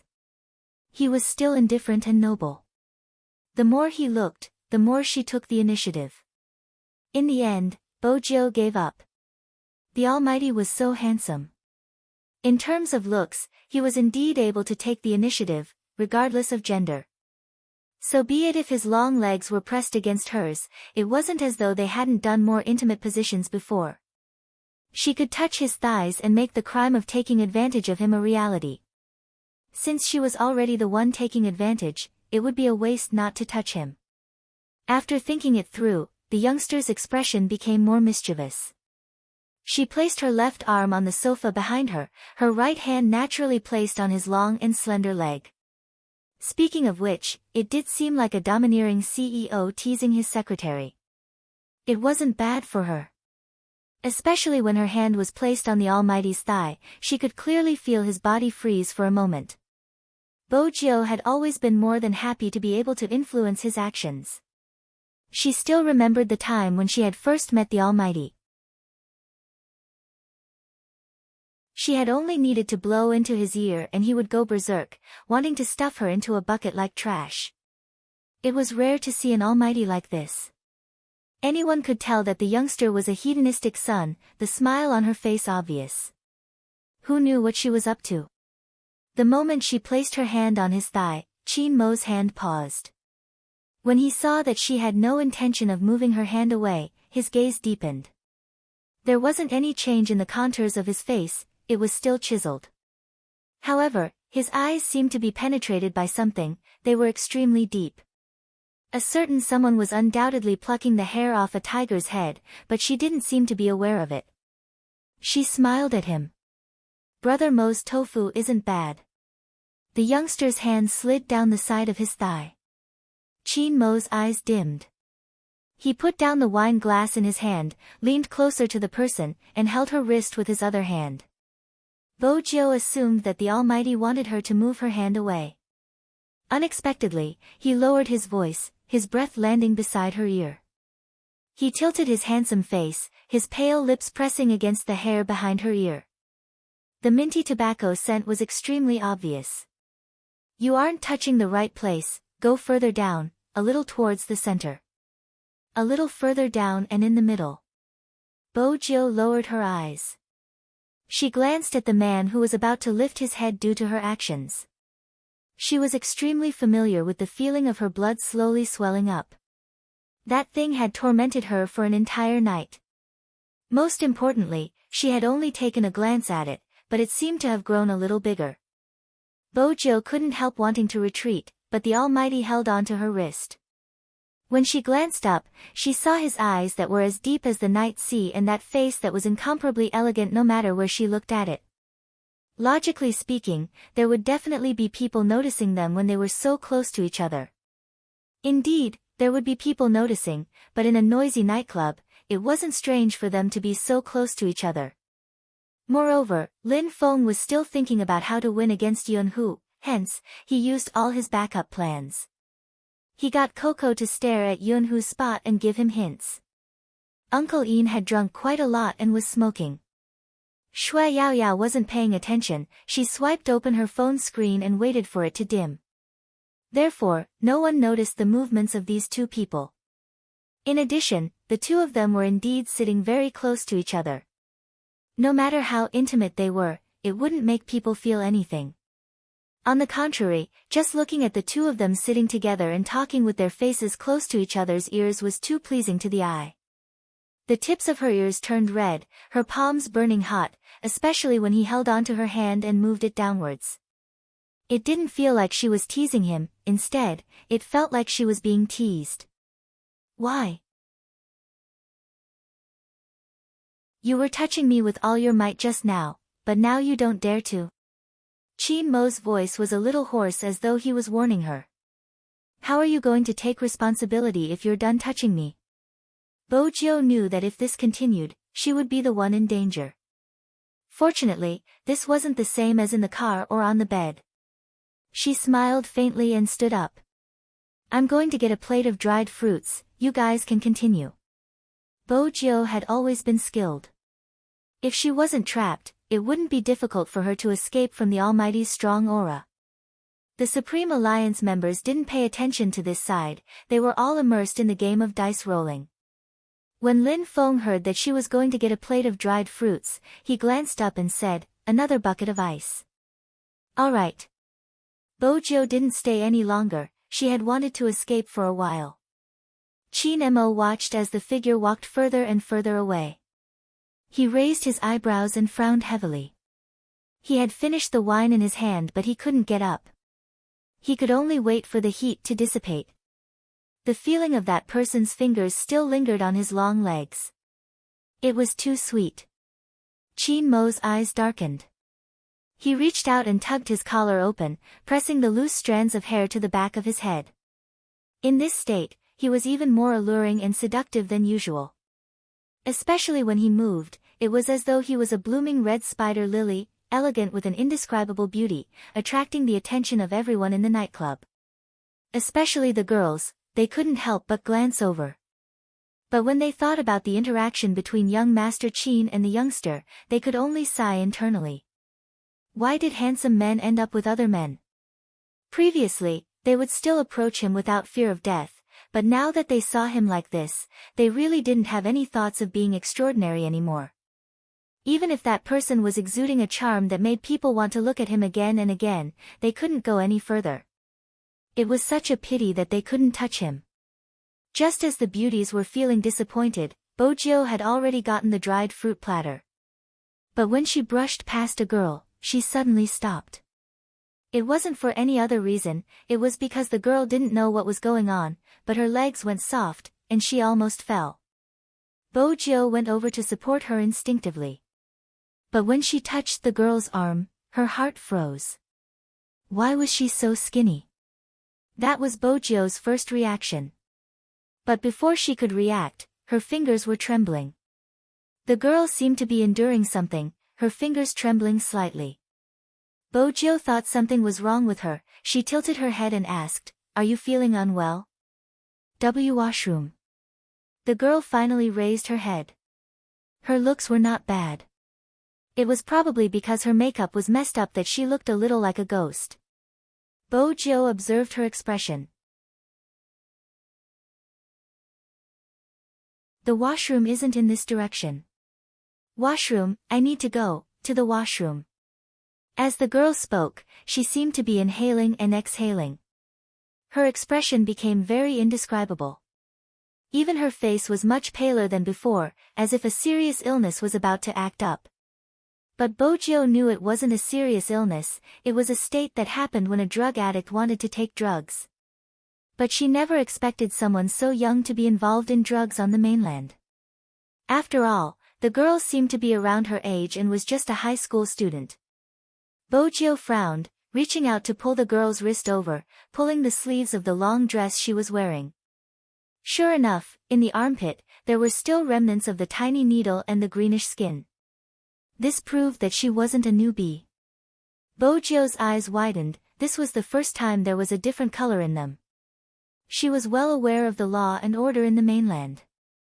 Some places were extremely strict with drugs, especially in Jiang City. Besides, based on Jiang's personality, even if he opened a nightclub, he wouldn't allow his subordinates to touch such things.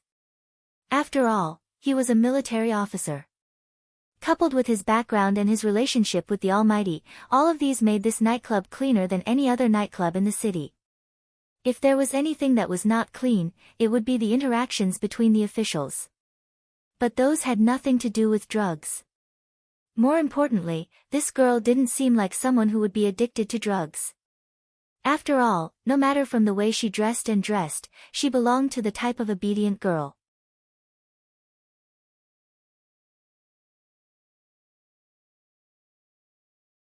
Chapter 9:15. Bojio could feel the grip on her wrist getting harder and harder to control.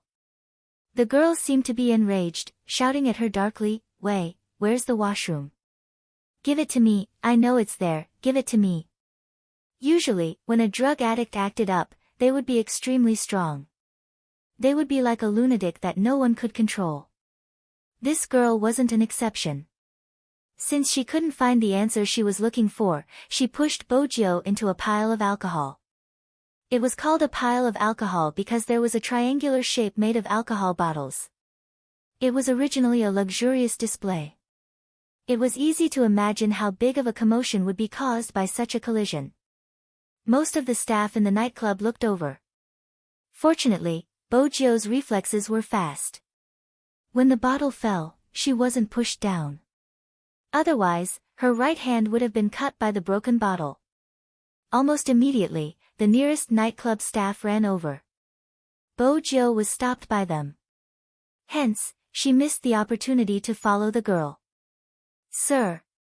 The manager wanted to say something, but when he saw the youngster beside Qin Mo, his attitude changed instantly. "Young Master Jiu, why are you here? Are you hurt anywhere?" Bojio shook her head, her dark eyes watching the direction the girl had left with a glint in her eyes. The nightclub manager didn't know what the youngster was thinking about. He turned to the staff. "Clean up the place and check the surveillance cameras." "What exactly happened?" "Yes." The nightclub manager was smart, he knew the youngster wouldn't knock into a pile of alcohol for no reason. Moreover, she had knocked into it with her back. Bojio knew that Jiang Zhua had hired a good person. She walked over with a devilish smile. "I'm sorry for the trouble, but there is indeed something. Since young Master Jiang is Brother Mo's friend, I'll remind you that someone has other business here. Manager Li, it's time for you to investigate." In a nightclub, the other business was prostitution, pimping and the most profitable drug. If it was the former, it could be dealt with slowly. But if it was the latter, young Master Jiang's identity was special. If someone found out that there was such a thing in his club, the entire Jiang family would be implicated. Manager Li's expression changed, but he had to suppress it in front of the youngster. "What other business does young Master Jiu mean?" Bojio stuffed a hand into her pocket and took a step forward. She opened her lips slightly, her voice calm, but it was as though a huge chunk of gold had drilled into Manager Li's heart. "Fan." With just one word, Manager Li could no longer maintain his composure. How did young Master Jiu know about this?" Manager Li was very anxious when he said this. Bojio could tell and briefly explained the process. Manager Li really didn't know what to do. Bojio suggested, "Let's head to the surveillance room and check the footage of this girl. We have to report this to the police. If we don't, when they find out, your shop will become a den and you won't be able to clear your name. Also, Manager Li, how many bathrooms do we have here?" "Bathroom?" Manager Li didn't understand. "Young Master Jiu, why are you asking this question?"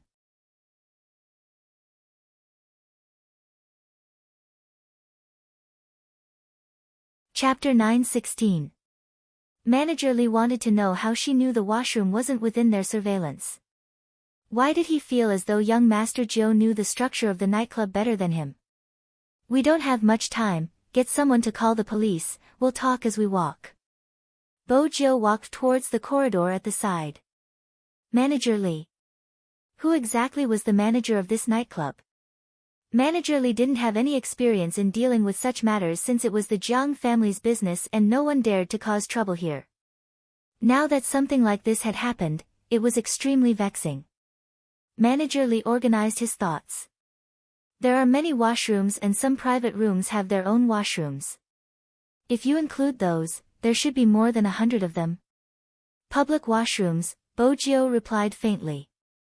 It isn't easy to find a buyer for such transactions in a high-class private room. Manager Lee. Since you know so much, I really thought you were the drug dealer, young Master Joe. Public washrooms. Jiao turned to the side, opening up a path. She repeated, indicating for Manager Lee to lead the way. Nightclubs usually didn't have high floors in order to maintain their high-class decorations. The best ones were 2 floors that looked like a palace, standing by the river with bright lights, looking like a place for the upper class. This was the main reason why the Jiang family didn't need to rely on other means to earn money.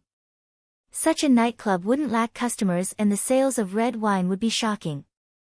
There were 2 floors and a total of 4 public washrooms. There were 2 at the top and 2 at the bottom. Every single one of them was very clean. Even some of the toilets were made of ancient wood. There were also some large wine boxes, all of which were placed inside. There was a lemon-scented air freshener in the air. It was very pleasant.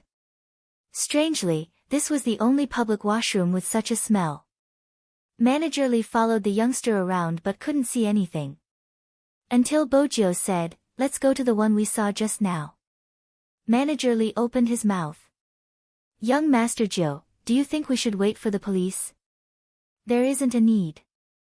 Jiao glanced at him. "Trust me, the drugs are in that washroom. The thick lemon-like smell is probably used to deal with sudden police raids. Unless it's a good police dog, it would be hard to detect other smells beneath the lemon-like smell." Manager Lee. "So how did you find out about something that even the police couldn't find out?" Jiao didn't look at Manager Lee's suspicious gaze. She smiled faintly and stepped into the bathroom. Without a moment's hesitation, he directly walked into each of the small partitions. What she saw was basically a seat with a sink in the back. When she lowered her eyes, her silver hair fell down and covered her expression, making her look especially handsome. Perhaps it had something to do with the youngster's movements. He casually stepped on the sink with one of his long legs and knocked on the sink lid with one hand. As his thin lips curled up, he directly lifted the sink lid. The entire process was as manly as flowing water. Manager Lee was dumbfounded by the sight. His disassembly skills were almost on par with professional toilets. Jiao pried them open because she wanted to see if there was anything inside. But it would take too much time for her to do it alone. The young man straightened his back and said, "Manager Lee, get your men to remove all the toilet and sink lids in this washroom. It'll be faster this way." Manager Lee really didn't know how to describe his current feelings. But having someone at the side to handle it was better than having no one since the police hadn't arrived yet. He ordered 4 to 5 people to enter the washroom. Jiao glanced at the corridor outside. "Manager Lee, can I trouble you to hang a cleaning sign outside the washroom? They were here to find clues and arrest someone. If they didn't close the door after creating such a huge commotion, they would be in trouble in the end." Manager Lee sincerely felt that young Master Joe's face didn't change at all when she commanded him. She was even better than their young Master Jiang. At this moment, it wasn't the time to be concerned about such things. Even though he wasn't sure how capable he was. But the youngster didn't seem like a clueless person. But thinking about it, it was strange. It wasn't as if Manager Lee didn't know the youngster in the past. Using the word prodigal to describe him was a compliment. But now, the youngster standing in front of him seemed to have been reborn. His action of kicking open the washroom door was swift. Moreover, when the youngster gave orders, his aura was irresistible. Go and hang a sign. A smart person like Manager Lee would never judge someone based on their past impressions. Hence, after Bojio finished speaking, he immediately got his men to do it. He wanted to see if the youngster could find anything. The washroom's decor wasn't as luxurious and wasn't as small as other nightclubs. There were about 20 seats. The four of them lifted the cover of the sink, but they weren't as fast as the youngster. Manager Lee watched from the side, feeling conflicted. In the end, the youngster lowered his lids. His handsome face seemed to be smiling. He reached out with his other hand and gestured towards him. He didn't even turn his head, indicating for him to go over. As the person in charge of the biggest nightclub in Jiang City, Manager Lee, who was known as Boss Lee, had never done such a crude thing before. But after understanding the youngster's intentions, he couldn't not go over. There might be something. Helplessly, Manager Lee pulled out a handkerchief from the front pocket of his suit. He covered his nose and walked over. Bojio turned and saw Manager Lee's expression. Fortunately, she hadn't waited for the police. If they had come, the Almighty would have been the one investigating the case. If the Almighty had come to check the washroom, it would have been torturous given his misophobia. Hence, as the owner, she was too considerate. She had helped her pet solve the problem at the beginning. Manager Lee didn't understand why the youngster was smiling. He glanced down and frowned. What is this? A black plastic bag? Bojio arched a brow. Of course it's what we are looking for. Manager Lee, aren't you going to take it out? Take it from here. Manager Lee's gaze was filled with rejection. Bojio laughed. It's just a sink, it isn't dirty.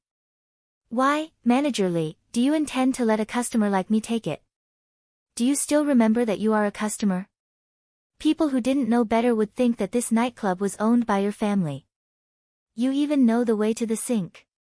Manager Lee screamed in his heart. He wanted to chop his feet. How could he know that the previous time Bojio had been here, she had even climbed through the ceiling? Manager Lee had no choice since it wasn't a good thing for others to know. The fewer people who knew about it, the better it would be for their young master Jiang. He gritted his teeth and closed his eyes, scooping the bag out of the sink. He wanted to rush out and wash his hands. Bojio smiled faintly as she tore the black plastic bag open. 5 packets of white powdery substance fell out of the bag. Manager Lee froze on the spot. It was really drugs. And there was quite a lot of it. How could this be? The people who came here to play had their bags checked. If there was something like this, it would definitely be detained. It was one thing to hear the youngster talk about it, but it was another thing to see it. After all, Manager Lee was against drugs. He knew how scary it was. While Manager Lee was still lost in his thoughts, Bojio squatted down and picked up one of the packets. She weighed it and caressed it with her fingers. Her eyes dimmed. It's from the Golden Triangle. Manager Lee felt that the youngster's reaction wasn't the reaction a high school student should have after seeing drugs. But from the way she was searching, it didn't seem like something a high school student would know. Most importantly, how did young Master Joe know that these are from the Golden Triangle? If he didn't know young Master Joe's character, Manager Lee would have suspected that he had placed the things in the black plastic bag. But if he thought about it, young Master Joe probably liked to flaunt his wealth and chase after men. Even now, some images still flashed through his mind. But that didn't include him now.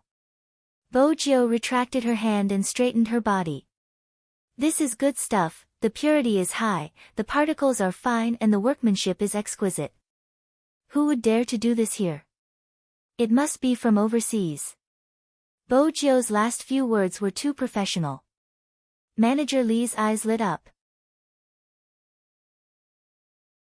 He realized that this wasn't an ordinary drug case.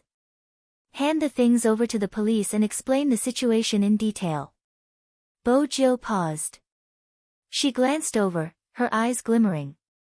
Oh right, I remember that we have to do a full check before entering. Ordinary things aren't allowed in, right? Manager Lee nodded. That was why he was confused. What exactly was going on? Was there a problem with the security? Just as he was thinking about it, the youngster asked again. The young man asked again, who's in charge of cleaning the bathroom? You have to ask the Human Resources Department. As a manager, he didn't know.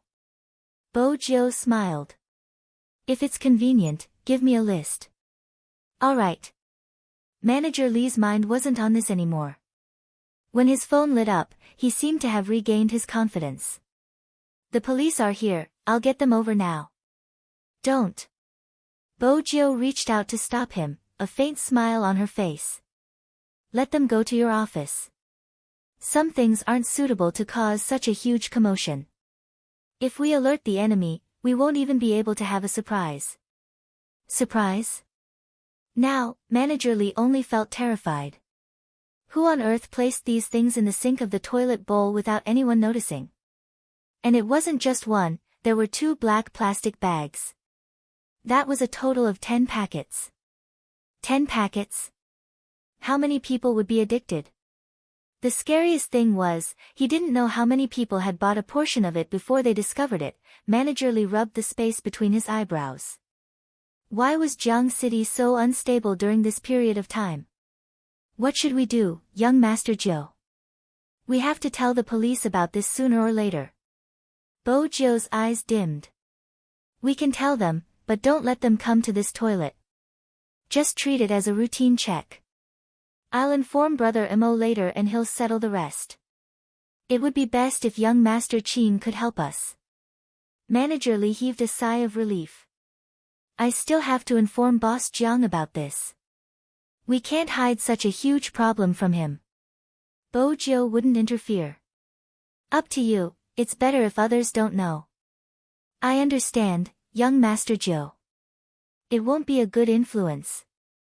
Bojo knew that it wasn't just a bad influence, there was a high possibility that someone had planted them here. The drug business was a profitable business. Many people were unscrupulous in order to earn this kind of money. Sometimes, the people who dealt with these things in the middle were the most inconspicuous ordinary people. They wouldn't even think about what was in the black plastic bags. In the past, Bojo had been to a small town near the Golden Triangle in Yun City. There were many anti-narcotics policemen from the past. Countless anti-narcotics policemen died there in a year. They knew that it was the entrance to China. Once it was opened, the consequences would be unimaginable. Hence, they didn't hesitate to risk their lives. It was all for the sake of allowing the people living here to be happy and live a blessed life. It was a pity that some people didn't have this awareness. Especially in that kind of border area. No one could have imagined that the largest drug trading market at that time, and the way to transport drugs from overseas to within the country, was a vegetable market in that small town. On one side, they were honest vegetable sellers. On the other, they were transporters who transported drugs to various parts of the continent. They knew what they were doing. But in their hearts, it was fine as long as they didn't take the drugs.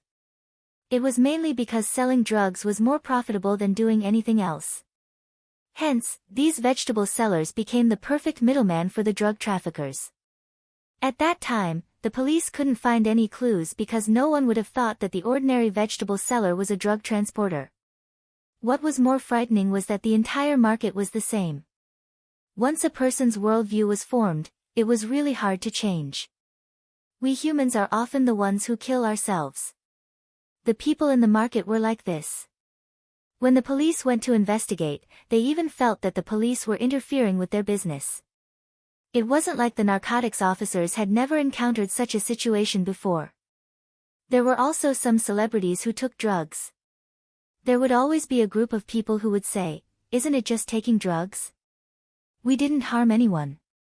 Why are you pestering our dada? I really feel wronged for our dada," if this was enough to make him feel aggrieved. What about the anti-narcotics police who sacrificed their lives at the border to protect everyone? Bo-jio felt that some people weren't worth protecting. So she was different from the Almighty.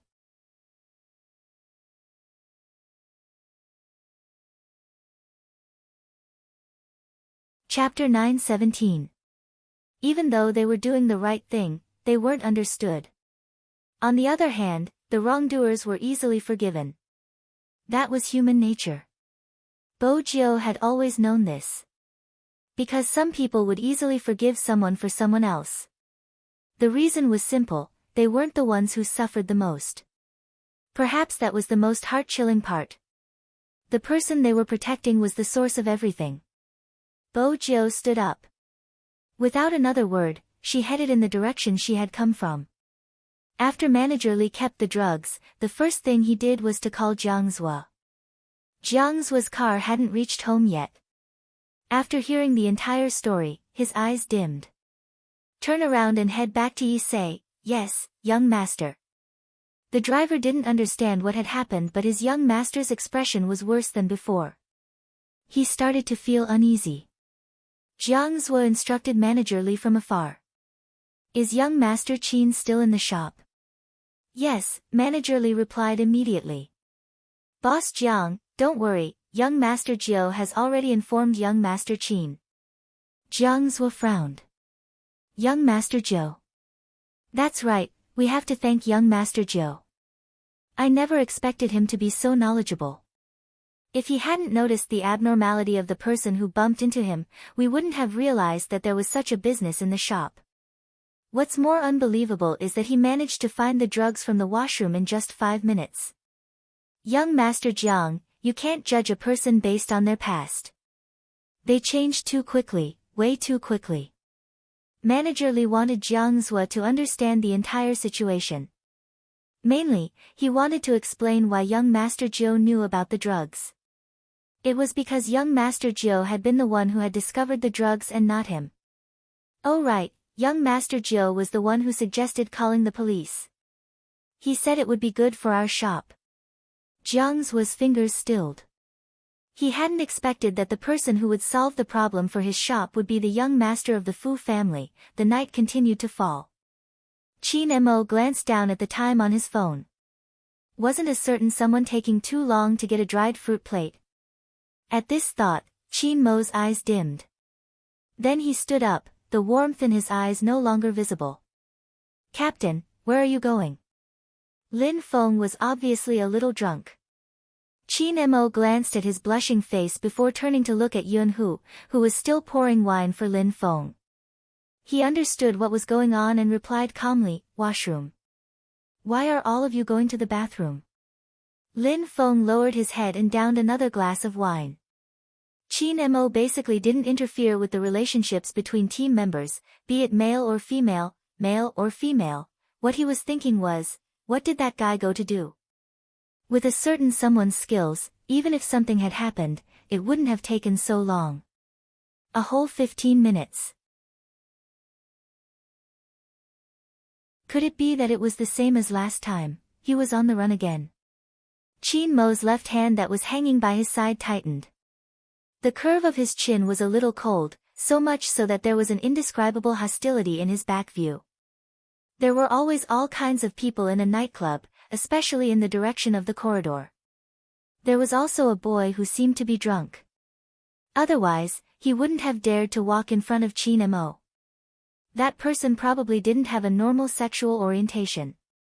When he saw Qin Mo walking over, he couldn't move his eyes away. It was as though he wanted to get closer to Qin Mo. After all, men were usually more open than women. His intention to ask Qin Mo to sleep was obvious. But the youngster just lowered his voice and called out, handsome. Qin Mo opened his thin lips and said, scram. He respected everyone's sexual orientation. But it didn't mean that he respected the debauchery of this circle. He was instinctively disgusted by such shameless people. It was Qin Mo's fault for looking like a man and a woman. The boy didn't retreat. Instead, he took a step forward and teased even more.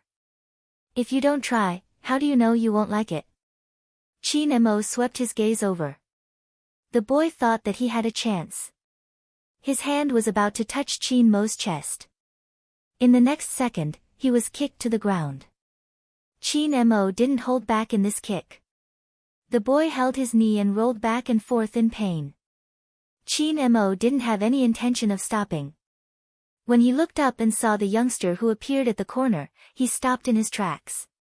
Both of them had never expected to meet in the middle of the corridor. Bo Jiu watched the scene. She was almost certain that the Almighty was born straight. But why was he so insistent on making him straight? But the original owner of this body must have pursued the Almighty in the same way. It was a miracle that he was able to live healthily until now. Chin Mo stuffed a hand into his pocket and walked towards her under the boy's gaze. The boy bit his lips. So you aren't a straight man. You already have a partner. Why are you acting so serious? Hey, ask your friend if he is willing to do it as a threesome. I don't have any objections. Bo Jiu found his words hilarious. Where did he get his confidence from? He thought that if he didn't have any objections, others would agree to his ridiculous suggestion. As expected, no matter where you were, there would always be people with a broken worldview. Bo Jiu and Chin Mo had the same attitude towards such people. They would either ignore them or beat them up. It was obvious that they had more important matters to attend to today. Hence, Bo Jiu didn't even glance at the boy. She turned to Chin Mo, Brother Mo, there's a problem with darkness. Chin Mo saw the seriousness in the youngster's eyes and immediately realized it was a huge problem. Let's talk while we walk. Alright, but this isn't the direction. We have to go to Manager Lee's office. Bo Jiu took a step forward. Chin Mo was on her left, and the two of them disappeared around the corner. The boy on the ground felt as though he had been slapped in the face. It was a harsh slap. Time trickled by slowly. After they met up, Bo Jiu told Chin Mo everything that had happened. After she was done, she couldn't help but ask, did you want to beat me up when I chased you like this in the past? Unexpectedly, Chin Mo thought about it seriously. You should be glad that you haven't been as close to me as he is now. Which meant, it was within your tolerance range. No. Chin Mo was thinking about his attitude back then. But I didn't want to bother. Bo Jiu arched a brow. That's not much better. Indeed, I didn't like you at the start. Chin Mo glanced at her. Until you changed your method to attract my attention. You refused to add me as a friend in the game, it wasn't a bad method to advance by taking a step back. Bo Jiu opened her mouth. She wanted to say that the Almighty had misunderstood. At that time, she had been purely rejecting him. But before she could speak, Chin Mo spoke again, his gaze deep. Chin Mo opened his mouth again, his gaze deep. Or did I misunderstand? Did you want to reject me from the start? That's weird. You were insisting on wanting me the day before and the next day, you didn't even seem to recognize me. Do you think that's normal? It wasn't normal. Hence, Bo Jiu could only swallow her words. She admitted his words. I was indeed taking a step back to advance. Chin Mo chuckled at the youngster's depressed expression. Do you like me that much? Do you like me so much that you would resort to such underhanded methods? Yes. What else could she do? Say no. Then the Almighty would notice something amiss and discover her biggest secret. She was starting to suspect that the Almighty had said it on purpose. Since you like me so much, Chin Mo paused, looking at the youngster. Why didn't you agree to be with me? Bo Jiu paused. Every single one of his questions was a trap. The Almighty was the only one who could do such a thing. Bo Jiu had to find an excuse. I'm still a boy, I have to be careful. Chin Mo watched the youngster, his gaze deepening. Then I'll wait for you to regain your true identity. Bo Jiu didn't know how to respond. She hoped that the Almighty would treat her the same way he treated her after he found out who she was. On the other end, Manager Lee couldn't help greeting Chin Mo when he saw him. Young Master Chin.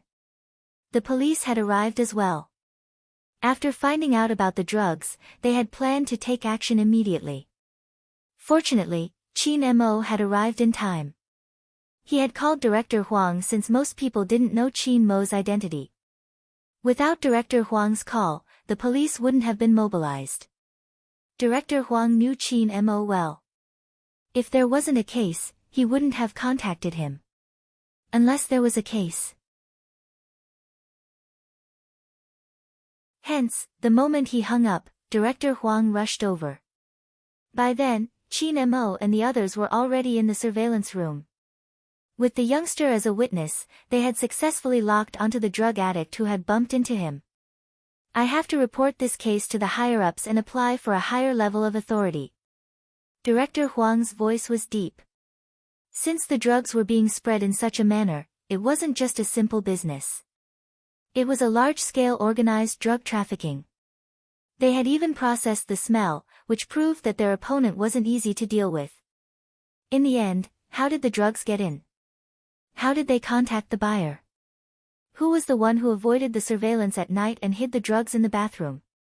Besides, it was rare to see such a drug trafficking method. There had to be something fishy going on. Director Huang hadn't experienced such a thing in years. Ever since Chin Mo had dealt with that bunch of people, drugs hadn't appeared in Jiang City again. Why did he sense a dangerous aura that signaled the arrival of a storm? Chin Mo was still watching the surveillance when he caught sight of the youngster lifting the lid of the sink. He glanced over, glancing at her. How did a rich young master know that it was easy to hide drugs in such a place? Bo Jiu seemed to have noticed his gaze. She tilted her head and caught a flash of suspicion in his eyes. At the same time, she realized that her actions weren't appropriate in front of the camera. It could even be said that her actions were filled with loopholes. But even so, Bo Jiu was still able to pull it off. She lifted her thin lips and her eyes curved into crescent moons. When the girl bumped into me just now, she kept talking about the washroom. I found it strange, but fortunately, we went to the washroom to take a look. Manager Lee. That wasn't a look, it was a walk in the park. She was even more familiar with such matters than the police. But there wasn't a need to say such things in such a setting. Bo Jiu glanced up at Chin Mo. She wasn't sure if the Almighty would believe her. Even if he didn't, there was nothing she could do. The more she interacted, the harder it was to hide. Bo Jiu was mentally prepared for this. What should we do now?